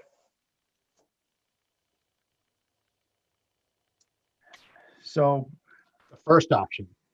if we could swing it financially, I would be in favor of getting a new machine, but I think financially it's the repair and plan on a couple of years down the road for the Volvo, the newer Volvo, and the 96 would be the next thing to go from my standpoint. Thank you, Mr. Chair. Yeah, absolutely, Jeff. Question for Bob. What is its current status? Is it non-mission capable right now? No, the machine is usable. As the more we use it, the worse it's going to get. Yeah. What's the repair time? That I don't know. It's probably going to be a 2-week project anyways. It's just they got to remove the cab and split the machine. And Do they do that on site, or do you send that to Volvo? no, that price is included the transportation of that piece of equipment down to the location. And just keep in mind that I cannot use Chapter 90 for a repair, but if you were in any thought of putting that 125 and another 38,000 versus the 50,000, we still would be saving money on the town's behalf of purchasing a new machine or getting a used one. Jeff, where were we before? I know that was a past board used Chapter 90 for a piece of equipment. How does that enter into your assessment for even if it's a 2-year-old cat? I believe that 2014 loader was bought with Chapter 90 money. That's really not the route I like to go, because I think the money, it's gas tax money. It's supposed to be to go for roads. Yeah, okay, we're going to buy the equipment, and yeah, well, then you don't have any money to fix the roads. Well, I got the equipment to fix the roads, but got no money to do the roads. So I would also opine that, as someone just pointed out, let's not forget there is money in the town's reserve fund for unexpected emergencies. This type of repair, that's what this money is intended for. It's not intended to sit there and just roll into free cash. So there is the town's reserve fund, Agreed. which you can use to pay for that repair. And look at the numbers and stuff, and maybe you could fix this machine and plan to trade it in next fall. In the long term, we would be much better ahead if we started buying Caterpillar, start doing that and go that route. And, you get your filters, this, that, you get your service from one place, one dealer, and so forth. But that's, the reserve fund is there for these types of things. And I believe the advisory committee would vote in favor of it. It's just, like I said, it's the reserve fund is there for things like this. It's not meant to just sit there to just roll into free cash every year. I mean, that's why we have a reserve fund for these emergencies. So we don't have to find this money out of a tight budget year when we have 50,000 sitting there, or whatever the reserve fund is right now. That's just another thought to pay for that repair, and perhaps instead of putting it off 2 years, maybe you could do something in the fall. Thanks, Jeff. Terry? Yeah, I would love to see a new cat, especially if I got to drive it, That looks like one Not qualified. beast of a machine. And, I'm not too old. But I don't agree with using chapter monies either. And I know that Bob did mention Orchard Lane. He did put aside 3% for emergencies if anything came up in the spring. And that's what it should stay at, because we don't know what's going to happen over there. So that's my 2 cents on that. And then, is there a possibility to increase any other, like, I agree with Selectman Bennett, maybe make a plan and bring it, talk with capital of down the road, monies down the road. Like, is there any way, like as I was reading the financial management policy, it said you can increase this fund to save for something like a new Caterpillar, new cat. So is there any way we could have a discussion, and maybe not tonight, of any way we could increase a percentage in a fund to fund this down the road? And how long would it take? I don't know who would do the research on that to figure out how much we would need to increase in a certain fund to get the money for this down the road. We are talking about increasing. Right, to 8% tonight. We have to vote on that, right? But is it, because I'm so new at this, is there a fund? Is there a fund in our financial plan that provides for things No. like this, that we can add an increase of savings in there earmarked for things like this, or for this particular item? Adam, I'm going to say there isn't, unless we were talking about capital stabilization. Is I that think what I- Terry's suggesting?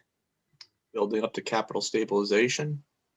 She's looking for a more specific fund, like an ambulance receipt or something that's specifically targeted for this type of equipment. And I would say there is not another account. We would just wind up using the accounts that are for this purpose. I'll look into it just to further to Yeah. clarify.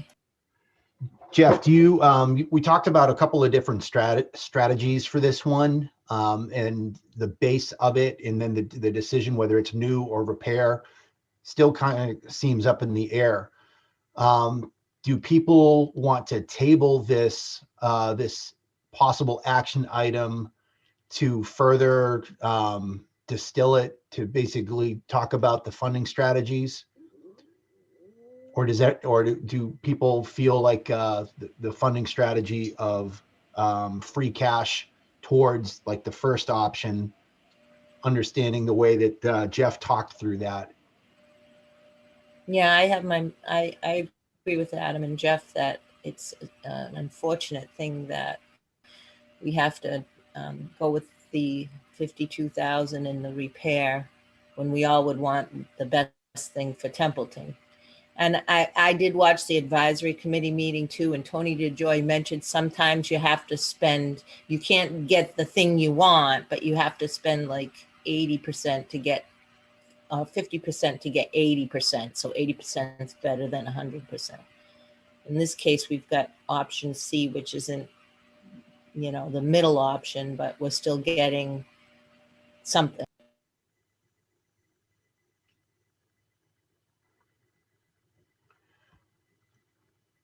Okay. Do we want to offer a motion to move forward with one of these options, or do we wish to table to talk about a different strategy for any of the options? Mr. Chair, Yes, please go ahead, Tim. before we consider tabling for the second option, if we looked at the used 2018, and perhaps Mr. Zosik can chime in, do we know what the hours on that piece of equipment are? And if we don't, that's okay. Yes, Tim, I believe it's just a little bit over 4,000. And the piece we can't answer is how gently used it is or how abused it is. Yes, we can. I don't know the name of the town. It's a Ritchie, wealthy town. They replace their loader every 2 years, versus it's not in a pit, working hard. It's doing what we do, plow roads, load the trucks with salt. Looking at the machine, it doesn't look, it's been really abused. The interior of the cab, which gives you a good sign of wear and tear on how hard the machine is used, is in real good shape. I thank you for that, because as I'm weighing these options, I'm looking 52K to do the transmission repair versus trade that in, get 20,000 as a trade with the 2018 at 105 with a total outlay of for us of 85. That's a $33,000 difference, but I think the benefit there, yeah, it's not the brand new one, but it's something that will get us a little further. And I do like your suggestion and the concern, we replace this transmission and torque converter, and what says it's going to not fail again in 4,000 or 5,000 hours. Just a thought. So here's my question. In under retained earnings, and you can say doesn't apply, let's move on. I won't get offended. Believe me. It says the town will strive to have its retained earnings certified in time for its fall town meeting. Retained earnings may be used for certain one-time expenditures, such as major capital projects, emergencies, or other unanticipated expenditures and deficits, or to replenish, like snow and ice, or to replenish other reserves. Retained earnings shall not be depleted in any year so that a reserve amount of at least 20% of the operations total budget at minimum is rolled into the next fiscal year, provided, however, that this reserve may be significantly higher if major infrastructure improvements. So infrastructure is different than equipment. That's my answer. So we couldn't say, okay, we're going to do 40% so we can get this cap. It has to go to infrastructure, like roads and.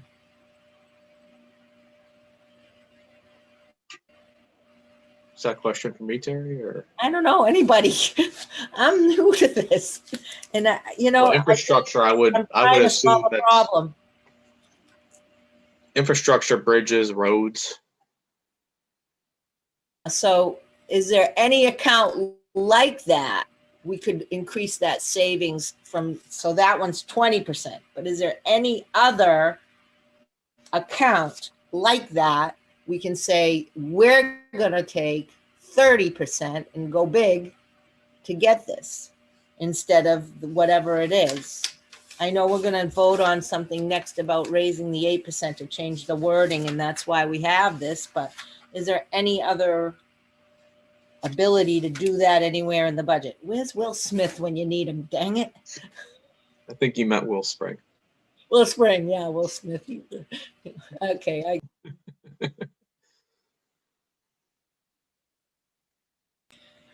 Deep breath. Adam, are you gonna attempt to answer that? I mean, there is no other retained earning other than. I mean, Well, you mean certified free cash? That's the only thing it can mean. Yeah, from retained our earnings. You perspective. can't use. You can't use cable. You can't use retained earnings from any other account because those are fenced for that. So the answer to your question, if we are to exclude free cash, which is the obvious answer, then no, there is not. Thanks. Okay, two roads diverged in a wood. What are we doing here? Are we going to table, or are we going to specify to Adam this evening and give him direction on an option and a fund to use?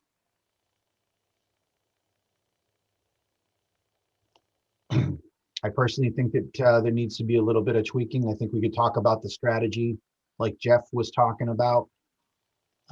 Much like the sidewalk machine was a bit different because we knew where the majority of the funds were going to come from. So that was good direction. We know that we might the final draw on the capital stabilization account may be smaller because Adam pulled out his pencil and he was able to maneuver some items around. This one's a bit different because we have three options: the repair option or two replacement options. I do think that we're already thin anyway. School numbers are coming in. However, there is time to talk through this to say, is there a Hail Mary pass situation where we could get that used piece of equipment, or in the best case scenario is a brand new cat for Bob. A bobcat. Sorry. But I don't want the board to delay on this because let's say the board wanted Bob to get this piece of equipment, new piece of equipment, he would still have to go in front of the capital planning committee. All right. And they would have to do a supplementary report. I move to authorize the town administrator to add to the annual town meeting warrant an article for the use of free cash in the approximate amount of $52,000 to pay for the Volvo loader to be repaired as presented this evening.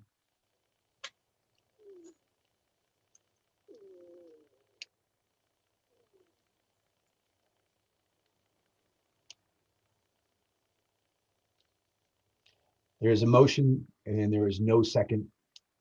The motion fails. Is there an alternate motion?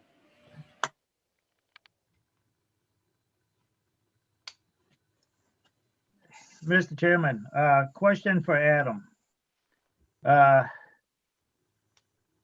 One, other than outside of the amount of free cash that you set aside for capital, do you know the balance left?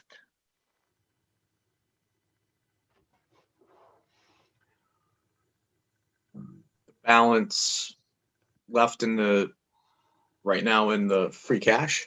Yeah, what's your Yeah. projected balance? Well, I would have to check. So let's say if we use 100,000 towards the sidewalk machine by at 190. And that's, is that excluding the amount that you're gonna use to supplement the 22 budget, or? It includes the operating budget infusion. Which I think you're around 200 at this point. Around 200. But keep in mind, I don't know what that snow and ice number is either. I get that. That's why Yeah. I mentioned, instead of using your free cash for the repair, I would go to advisory for reserve fund to pay for that repair.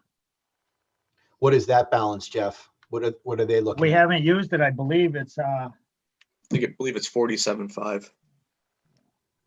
But I do have some things that should be going in front of them, so I don't know what those amounts are yet. Well, how would you, if you're moving forward with how Jeff is constructing it, how would that language, or how would that play out? If there would be still some use of free cash or another, or something else, how would that play out as an article? Still with free cash, because we've paid for, let's say we pay for $40,000 out of the reserve account from 21. Jeff, is Should that what we you're move- talking about, to have that hybrid approach, like 40-ish Yes. of reserve, understanding And, that he has some, okay. yes, there is 47,500 showing off the 12/30 off the December expenditure report. So to clarify, this is for the middle of the road choice, or the CAD itself, And this is For for, option I think Jeff's talking about the repair. the repair, still we're on the repair. Yeah, so like when I asked him what the amount is, the reserve account would in no way pay for a new piece of equipment. Probably by design for all of them, but that's not what it's for. However, the repair for it, that's in the ballpark for what that reserve fund can handle. What we're saying is that Adam knows of some items that may go to them for the use of that 47,000 balance. If we were to basically draw it completely down, what could we expect to come out of the reserve account that we could tie to the repair of the Volvo?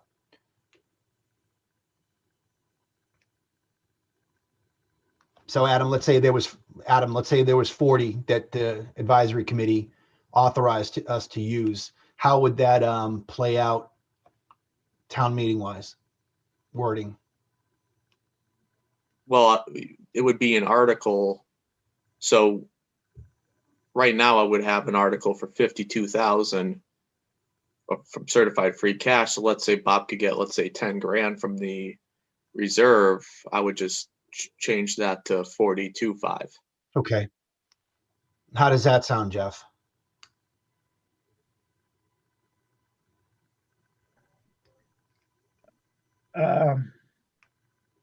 We'd be giving direction to Adam to go to advisory to ask for the full amount, and I don't know, they would amend their authorization to whatever dollar figure. And then whatever, we go to the town meeting and ask for the high number.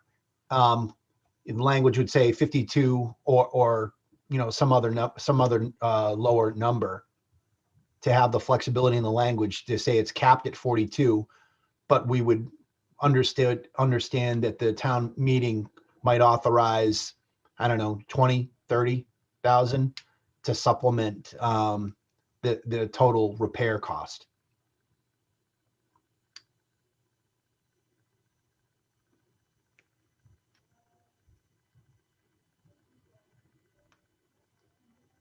I understand what everybody, yeah, I understand what everybody's saying. I'm just trying to get us to like a point where we're like, yes, that's what we mean, and we can proceed. We do need to move forward. Bob, do you think it'll last that long? No.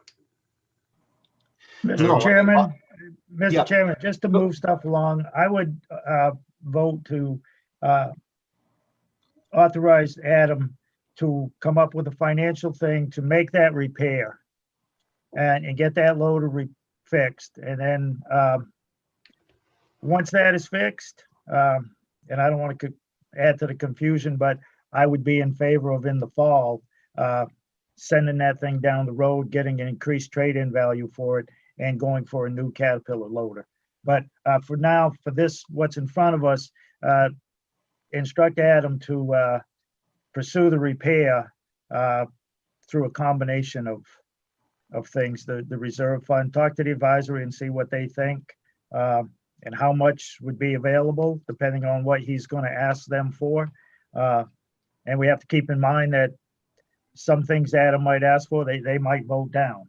You never know. So I would, tonight I would vote to be in favor of instructing Adam to pursue the repair and wherever the finances will come from. So, So it would moved. be- okay. Second. Thank you, Terry. Any further discussion?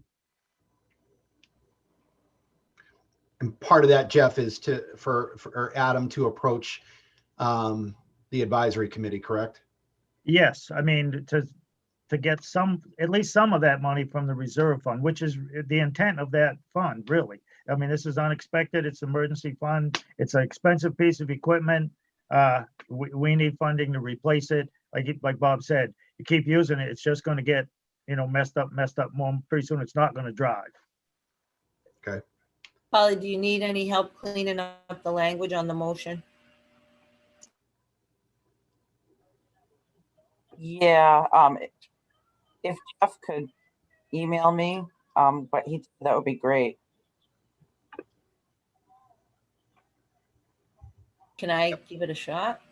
Or is it all? Well, no, I mean, we know what the spirit is. Jeff would actually just, if Jeff could send the language, which is instructing Adam to move forward with the repair, to assess funding strategies, and to approach the advisory committee about the use of the reserve fund for that repair. Good job. Yes. Okay. Any further discussion? Hearing none on the aforementioned motion, how do you vote, Jeff? Yes. Terry? Yes. Tim? Yes. I vote yes as well. On the action related to the town meeting warrant article for the 2014, I move to table to a later meeting.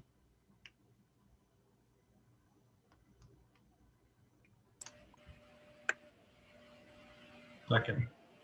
Thanks, Tim. Any further discussion on tabling the action related to town meeting warrant article for the 2014 loader? How do you vote, Jeff? Wait a second. Yes. Terry? Yes.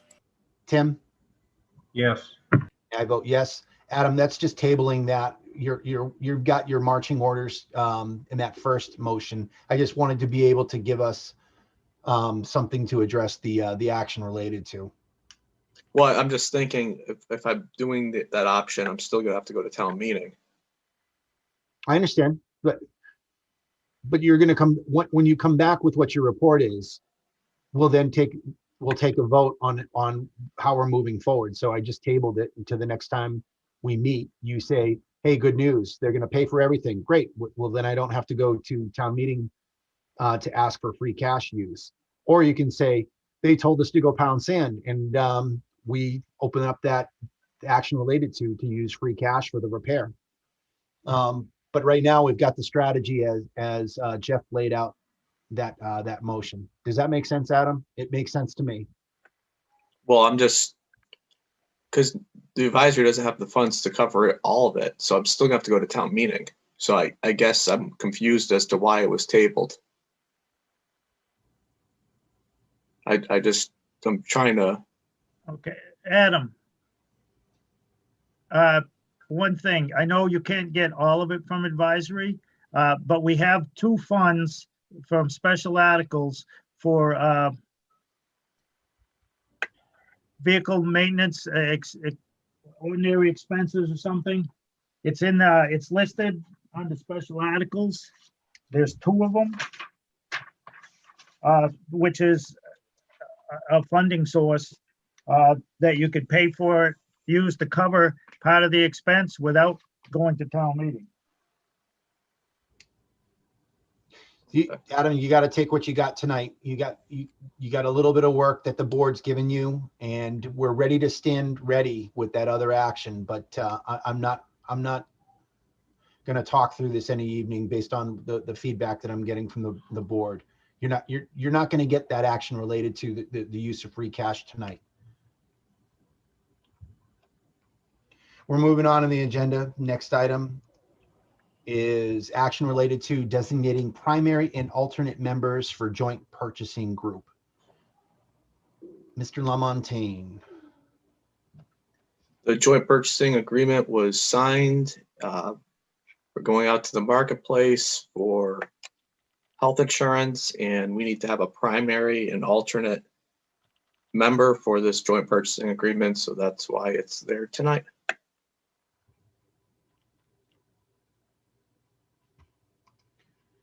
Okay. I move to designate Holly Young as the primary member and Adam Lamontagne as the alternate member for the town of Templeton in the North Central Health Insurance Joint Purchasing Group, and for the chair to sign a letter stating such designations. Second.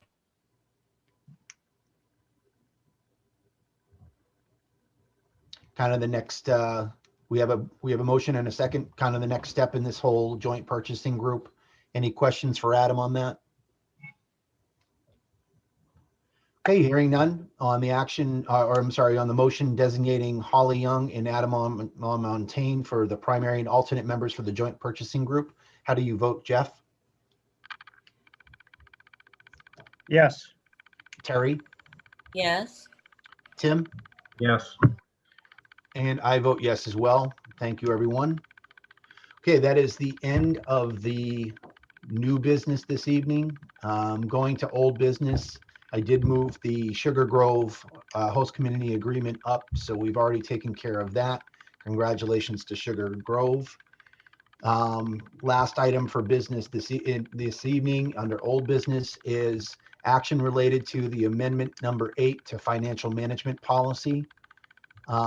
Essentially, that is changing the financial management policy to. Mr. Chairman, we skipped over. Point of order. Point of order. Oh, yeah, go ahead, Terry. Mr. Curtis. Oh, I'm sorry. Rich is probably going to. Rich, I'm sorry. All right, I got to back up to new business. Sorry about that, Rich. This is an update to an emergency management and Cert volunteer hours policy. I'm sorry about that. Adam and Rich, if you want to take us through that. I was using another agenda to go through those. On this one, Rich Curtis and I have been working on this. Rich took the initiative and wanted to draft up policy to codify the process for when his folks, when he goes for grants, let's say they receive funding, and codify it and have it within our books. Rich, do you want to jump in and talk about your what you proposed? And okay, well, this all started back beginning of the COVID issue. Carter felt that with all the hours that myself and my team and the Cert people were putting in, volunteer hours, that we should get some money back from that for our use. Now, understandably, the town cannot afford to really pay us more than what they do. The Cert team is totally unfunded by the town, and the emergency management has one of our lowest budgets in town. So there isn't a whole lot of money. Now, we've been pretty good about getting grants, but again, we're limited on those grants because of our population size. They give out the money by tiers, by population. We're always on that lower end. And we can't always get things that we could use to move forward, to better ourselves. So he suggested that Adam and I develop a policy that would provide us with occasional funding, such as now when this COVID thing is going on. Anytime there is a reimbursable event through FEMA, once those monies come in, if we put in for volunteer hours during those incidences, then this is money coming back into the town that wasn't expended. So it's like free money technically. We're proposing that money, whatever it is, if it's 75% from FEMA or 100% from CARES or whatever it comes from, the money for the hours worked by either Cert or emergency management gets put into an account, which they can draw off of later to purchase these items that right now we can't afford to get. Do I have anything in mind? A few things, but it wouldn't be anything we'd have to rush in to go out and spend right away either. It's but anyway, what it amounts to is that once all that money comes back into the town's funds, and sometimes that could take years, but once it does hit, then once free cash is certified for that year, which usually comes after the end of the fiscal year, on the fall town meeting, a warrant article would be put on there to transfer monies from that incident into that emergency management or Cert account. Yeah, thanks, Rich. I actually misspoke. I said grants, but it's really when his folks go out there as volunteers and there's, let's say, an emergency and it's a reimbursable time for his volunteers' hours, that's what would be codified and then go back into a special article. And also, this doesn't happen all the time. I mean, right now, the COVID thing, yeah, there's been a lot of hours. I mean, right now, and we're not done yet, I'm sure. But right now, we're at $24,446.52 of volunteer time at $17.44 an hour. So there's been a lot of time put in. But anyway, that's the basis of the whole idea.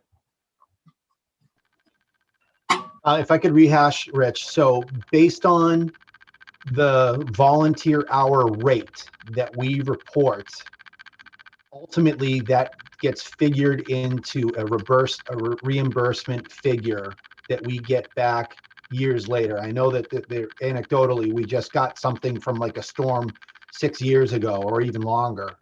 We just got the check for that within this last year. I know that occurred. What you're saying is the money that would come back would have a special article where it was fenced. It was specifically used for Cert or EMD specific expenditures. Correct. Well, yes and no. It'd be volunteer hours only. So in other words, if there's a snowstorm and it's reimbursable later, and we let's say 2 years later, we get the money from that's reimbursed, the chances are we may not have any volunteer hours in that reimbursement. Something like this, though, where we're spending a lot of hours. This is where Carter, Adam, and I thought that it would be worth it to be a way to fund the Cert Emergency Management Team to get, like I said, move ahead. As in rate of pay or equipment? It would, no, it'd be equipment. It would not be, no pay. Yep. No. I'm clear. I understand. I think this is a good way to move forward. It's much the way I thought it was anyway. We're just kind of tweaking it to make sure on the other end, the receiving end, that we have a mechanism to expend and trap it. And even though that would be so to speak, an account for emergency management and whatnot, we would still have to submit the receipts to prove what we purchased and everything else. So that, that wouldn't change anything, but. Yep. But this is just a way that comes occasionally that we could have some extra money for the emergency management area. Understood. Any questions of the board? I have to recuse myself. I think you can ask questions. We don't have a motion on the table, but if you can certainly be a part of the discussion, but we don't have a motion that's on the table right now. Mr. Chairman, Yes, Jeff. I just, a couple of things. Rich came before the advisory committee, I don't know, 3 years ago now, maybe. Anyway, I think since Rich has been overseeing the emergency management, I believe he's averaged grant money about $10,000 a year. I believe that was the number discussed. At that time, it was about 6 years and 60,000, something like that. So it's probably like the most cost-effective department in the town. Tax dollars put out versus tax dollars come in, because a lot of that grant money was coming from the federal government, and that's tax dollars no matter how you roll it. Secondly, as far as creating this special account, I was wondering if he or Adam was thinking of a revolving fund and amend the bylaws to include a revolving fund for emergency management, which could set a spending limit, but Rich could spend out of that fund for, I don't know, you got to have water, you got to have tent, you got to have shovel, you got to have car, whatever the thing may be. And it's that thinking of going that route, so it would be set aside in a revolving fund would be just, you put money in it and it's for emergency management only. But like I said, if you look at the financial records and, despite the 75% increase from 1,000 to 1,750, I mean, that's almost laughable for emergency management. I've worked with on a real emergency with FEMA, and there was Boston EM emergency management and a state, and just the equipment they brought to the table. Templeton's like, it's laughable. The 1,750. You don't need them often, but when you need it, you need it. So I'd be 100% in favor of doing this and the funding route. My just thought was if that account, if it was going to be a revolving fund, so it would just be for emergency management, and the director could, when they got to buy stuff out of it, it can be bought out of that revolving fund. Thank you. Thanks. Before Terry goes, Adam, did you have any feedback, or Rich, about how that would occur? I see in the general provisions underneath that proposed policy that when reimbursement has been made by MEMA, FEMA, or CARES, the reimbursed monies would be placed in the town's general fund. What he's talking about is creating that revolving account. Would you agree with that as a good mechanism? Well, yeah, I mean, I don't know if a revolving is what you need. I don't know if that's the term for it. I'm not that familiar with the accounting process, but it was mentioned something about just having an account that would stay there. In other words, it wouldn't have to be used up by the end of the fiscal year. It would just stay there. Right. And so we wouldn't have to rush into spending this or anything. And this is just an update. I mean, we could certainly talk with the accountant and see what administratively is a smoother way to I think you have a lot of concurrence, but I like how the discussion is going. Terry, did you have something to add in?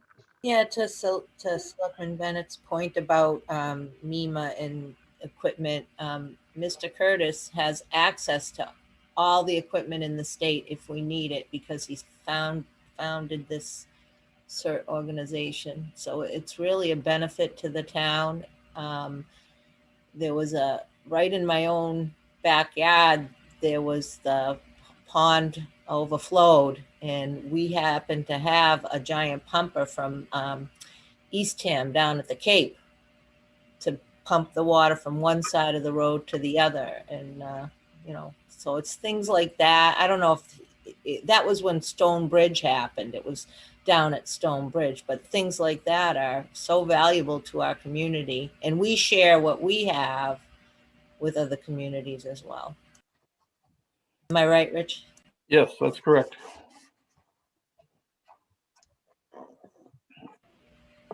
So I am, well, I can't, do I have to, can I say yes? Yeah, Go? it sounds good. Just to make it clear too, when that money comes in from FEMA and it goes into the general fund, that's the total amount. That would be all of the, like, for example, a snowstorm, it would be all the highway expenses, you know, how much it costs, how much they gave us back for every truck that was used, and so forth. The whole total goes into the general fund.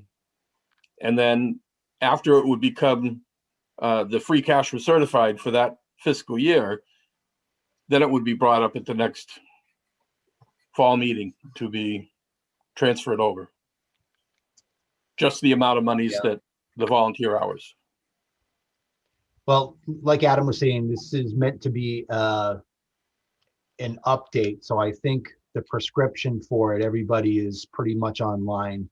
How that item under 3 general provisions, item C, how that happens. We would want to make sure that it's the right mechanism after, like you said, Rich, it gets free cash gets certified. We close out the year to make sure that we're funding whatever type of account that is. It's the emergency management fund. I'm good. I don't have any other questions. Tim, Terry, or Jeff? Yep, go ahead, Tim. Yeah, I've just had a couple of Department of Homeland Security and federal FEMA things that I've been doing for my college work. And this is spot on with what they were covering this week. And I think Rich captured it so eloquently. FEMA does have a prescribed rate for the volunteer hours at $17.44, as minuscule as it seems. When we take that per hour and 24,000 plus in hours accrued, and in the past, that's been monies we've not collected. This is just something in addition to everything we've seen come in now. And by all means, that should certainly go to augment and fund our MEMA team, our CERT team, and the folks who do so many wonderful things. The volunteers are not paid, but it's not because they're worthless. It is more so because they are priceless to our community. Genius. I stole that. It's not my words. Thank you, Tim. You're welcome, Rich. Great. Any other discussion? Adam and Rich, that was just an update, correct? That's correct. And thanks, Rich, for staying on. Okay, now, what happens with this? Just out of curiosity, do you have to vote on this to accept it as a policy of the town? That to would occur whenever there is, such as now, whenever there is a reimbursement? Mr. Chairman, if I may, Yep, go ahead, Jeff. I would suggest that we task Adam with researching, see what other towns may have for some kind of policy like this, and to put something that could come in front of the board, and perhaps even amend the financial management policy for funding MEMA some kind of regular basis, or from specified sources, percentages, or something like that. But I would like to see the board task Adam with working on this and getting something together to bring to the board for further discussion and a possible vote down the line. But it's definitely something that should happen. And like I said, $17.50 for MEMA it's about laughable. even for a small town of Templeton. It should be funded somehow on a regular basis. And this is a first step, a good step to take. So that's my thoughts on that, is have Adam research this and talk to other town administrators, see what they have out there, and get something together to put in front of the board for further discussion. Okay, Thank you, Mr. Chair. absolutely. Just so you know too, that hourly rate does change by event. I tried to argue with them because it was supposed to be like, I don't know if it was $24 or $27 an hour. And they came back with a $17.44 instead for this one. So, but it does change, but that's what is going right now for this event. Okay. So Rich, to answer your question, I would move that the board instructs the town administrator to perform research on comparable communities for how they manage emergency management reimbursements, and then make a recommendation to the financial management regulation for the town to the board at such time he is ready.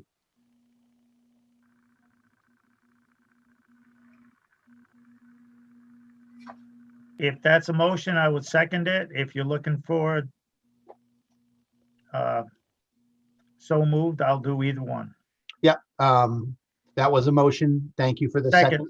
Okay, thank you, Jeff. Any further discussion?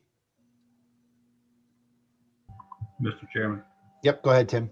I will work behind the scenes with Adam. I have a few contacts, some of the border towns at the New Hampshire-Vermont border that are extensively involved in this, and I will certainly reach out and feedback any information I can get for him. That's fantastic, Tim. I'm sure Adam would enjoy the help. Okay, hearing nothing further on that motion to instruct the town administrator to do some research and then come back with us for recommendations to the financial management regulation. How do you vote, Jeff? Yes. Terry? I have to recuse myself. Okay. Tim? Yes. And I vote yes as well. Rich, thanks for hanging in there. I hope that gives you a clear direction where we're going. Thanks for the good work, and thanks to Adam for helping to bring this to the table. All right. Thank you, everybody. Thanks, All right, Rich. Rich. Thanks. Good night. Congratulations. I know it's been a long time coming. All right. Apologize for skipping over that last new business. We are moving to the last item on the agenda this evening. That is the proposed action or amendment number 8 to the financial management policy. Essentially, if I could put a bow on that, make sure it's really changing the stabilization fund to 8% and the capital stabilization fund to 2%. We've had much discussion in past meetings. We asked for the advisory committee's inspection of this proposed change. And I did watch their meeting about it. There's a lot of back and forth questions in the chat and otherwise. But overall, their feeling was in concurrence of it needed to be higher. There was some discussion that really kind of echoed what Jeff had talked about when we originally talked about this, is that it should be higher. We should, try and maximize it to the extent possible. But the advisory committee did ultimately agree with our rubric of thought. So here we are with the proposed change to stabilization at 8 and capital stabilization at 2. Adam, do you have anything to add to that? We're facing some tough years, and quite frankly, I mean, these are targets. Yeah. All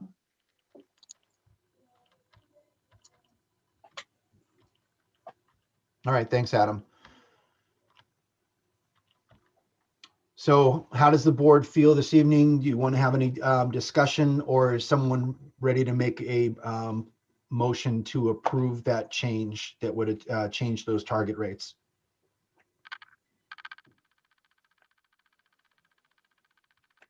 Known as amendment number 8. So we either adopt Adopting or tabling indefinitely the proposed amendment. I'm not making a motion. I'm just saying we have two options. Adam, you shook your head. It's because the outlying years. Are you worried about where? I mean, you could have a policy.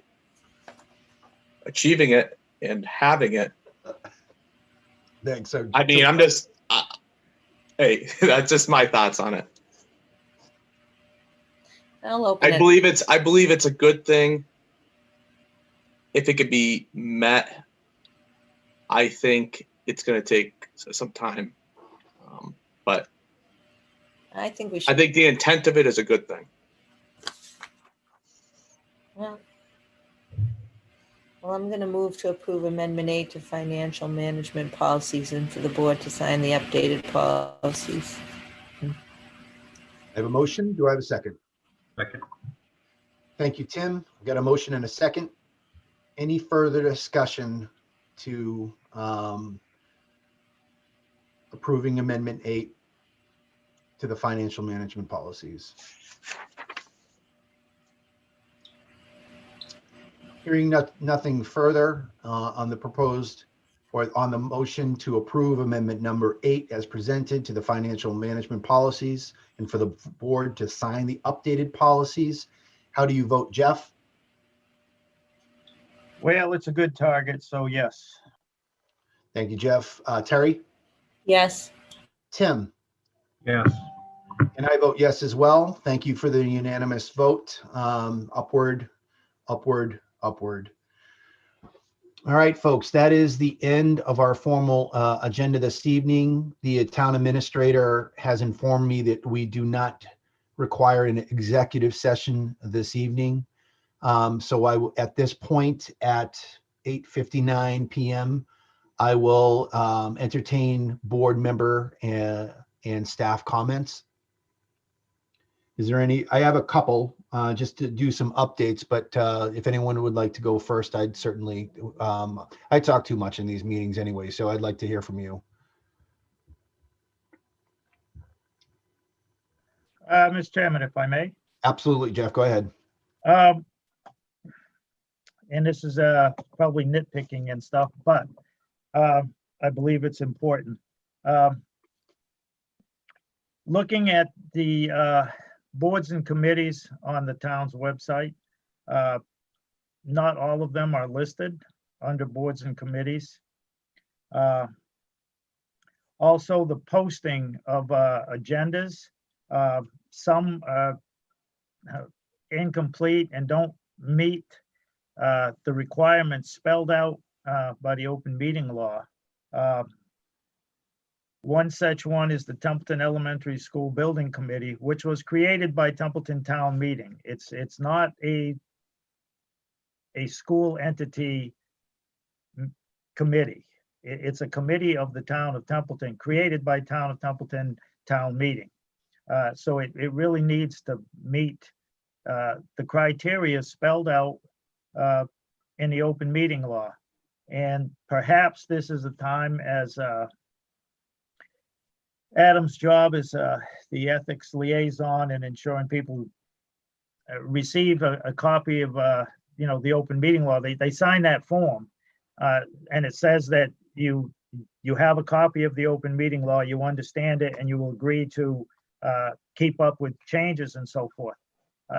So I think it's an important thing to and this could be something for the all boards meeting, but that is kind of, it's, participation is gone since the very first one. So perhaps the town administrator needs to contact the chairs of all these various committees and boards and remind them when you're posting an agenda, it's on behalf of the town of Templeton. And if you're not following the open meeting law, that leads to complaints. It can lead to complaints. And Boston doesn't need to hear about Templeton anymore on these items. On a side note, Adam's taking classes down at Suffolk University, and one of the instructors is a former town council.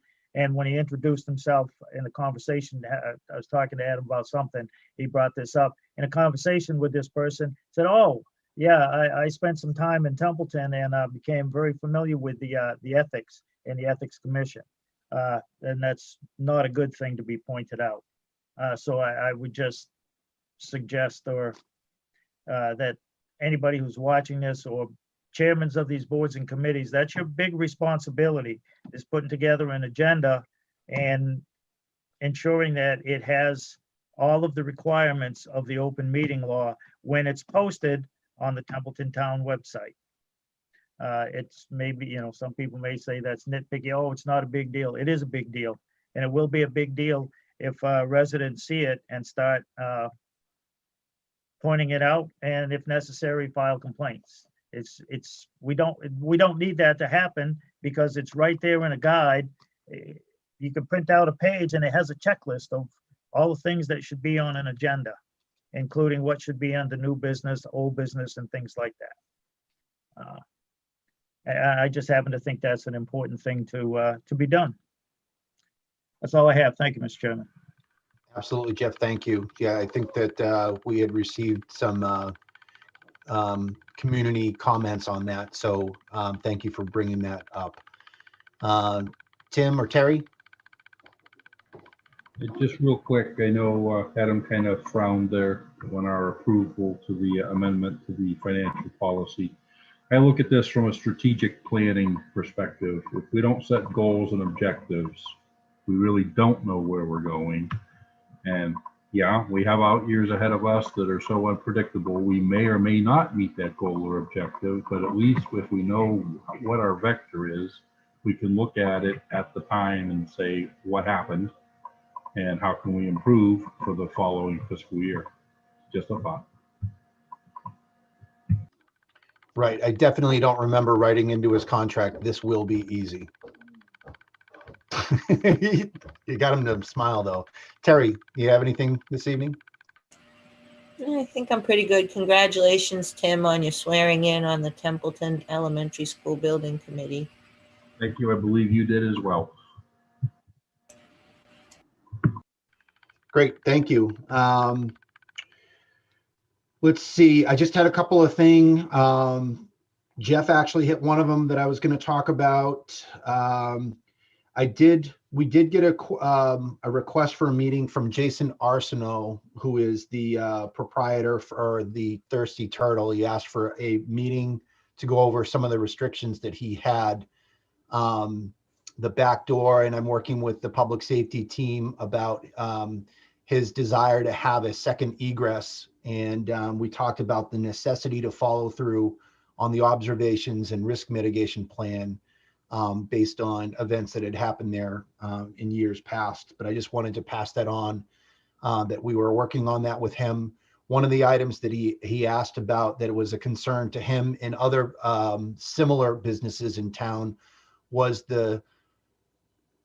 at the time it was a temporary 1 a.m. closing as requested by the chief of police, which has since, as Holly had helped me research, has since expired. And all of the new licenses that mimic Jason or the Jason Arsenault or the Thirsty Turtle, they do have it. We're in COVID, so it's not 2 a.m. right now. But once we get out of the governor's executive orders, it does go back to 2 a.m. I got an email about the status of ClearGov. That was something that I had championed in this last fall town meeting. It is there. It has got lots of information. I used it the other day to figure out what our population over 75 was, working with the health department. However, we still have some data uploads from our VADAR system that need to occur to give the real-time financial picture which again, I really want to be able to provide that to the community, so they have all of those tools at their fingertips, so they don't have to become certified instructors or in VADAR or other stuff. So that's an ongoing thing where we need to provide a data set or an export from our VADAR system to make sure that ClearGov can fulfill their contract with us. Town efficiencies and fidelity. I know that every board member gets contacted from the community. So many different ways to do it. Many of you have social media accounts, blogs, or otherwise. You're able to hear from the community. I know when I receive contact forms through the website, I act on those, and sometimes it's not, the answer that I give back is not always a pleasing answer to the members of the community. But what I can pledge to everybody, the 10 watchers on YouTube and anyone else that may be watching, the same as my board members, you have my absolute fidelity in getting to the right answer. I will make sure that it's well researched.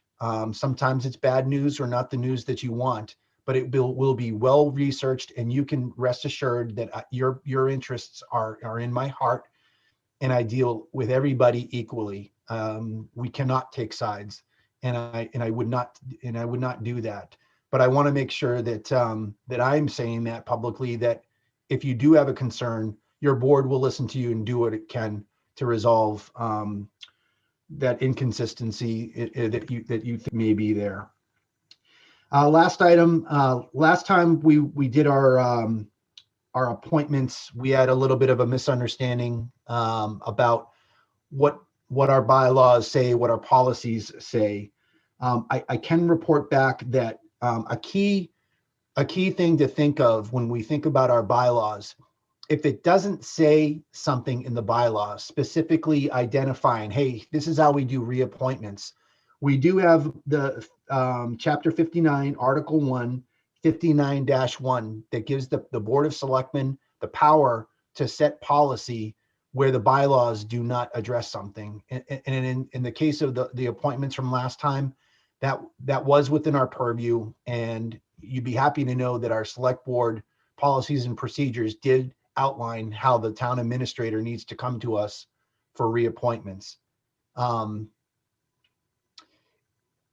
I failed that evening because I didn't know our policies as well as I should have. But it's open communication and otherwise. I certainly don't want to make sausage in front of the public. I'd rather us work as a cohesive team to be able to do the town's business, and that's what I do day in and day out. I probably spend more hours than I should. I thank every one of the board members for spending the amount of time that they do. And that's all I had this evening. Adam or Holly? Just on the concerns that Jeff brought up, when I hear of any complaint or whatever it may be, I will follow up with whatever committee or board that might be having whatever issue that comes to my attention. Certainly we in Templeton, we have quite a few of these boards and committees and commissions. We do our best to get the materials out to them for them to follow all the laws and regulations we have and bylaws. And sometimes I wear my feelings on my sleeve. Agreed. All right, any last going rounds? All right, I will entertain, I'm sorry, our next meeting is February 24th. I had nothing further on that, so I would entertain a motion to adjourn. So moved. Second. All right, I have a motion and a second. I've got nothing on the chat that I missed. Any further discussions? Happy Valentine's Day. Thank you. All in favor of adjournment signify by saying aye. Aye. Any nays? Hearing none, have a good night and Good night. have a great week. Good night. Talk to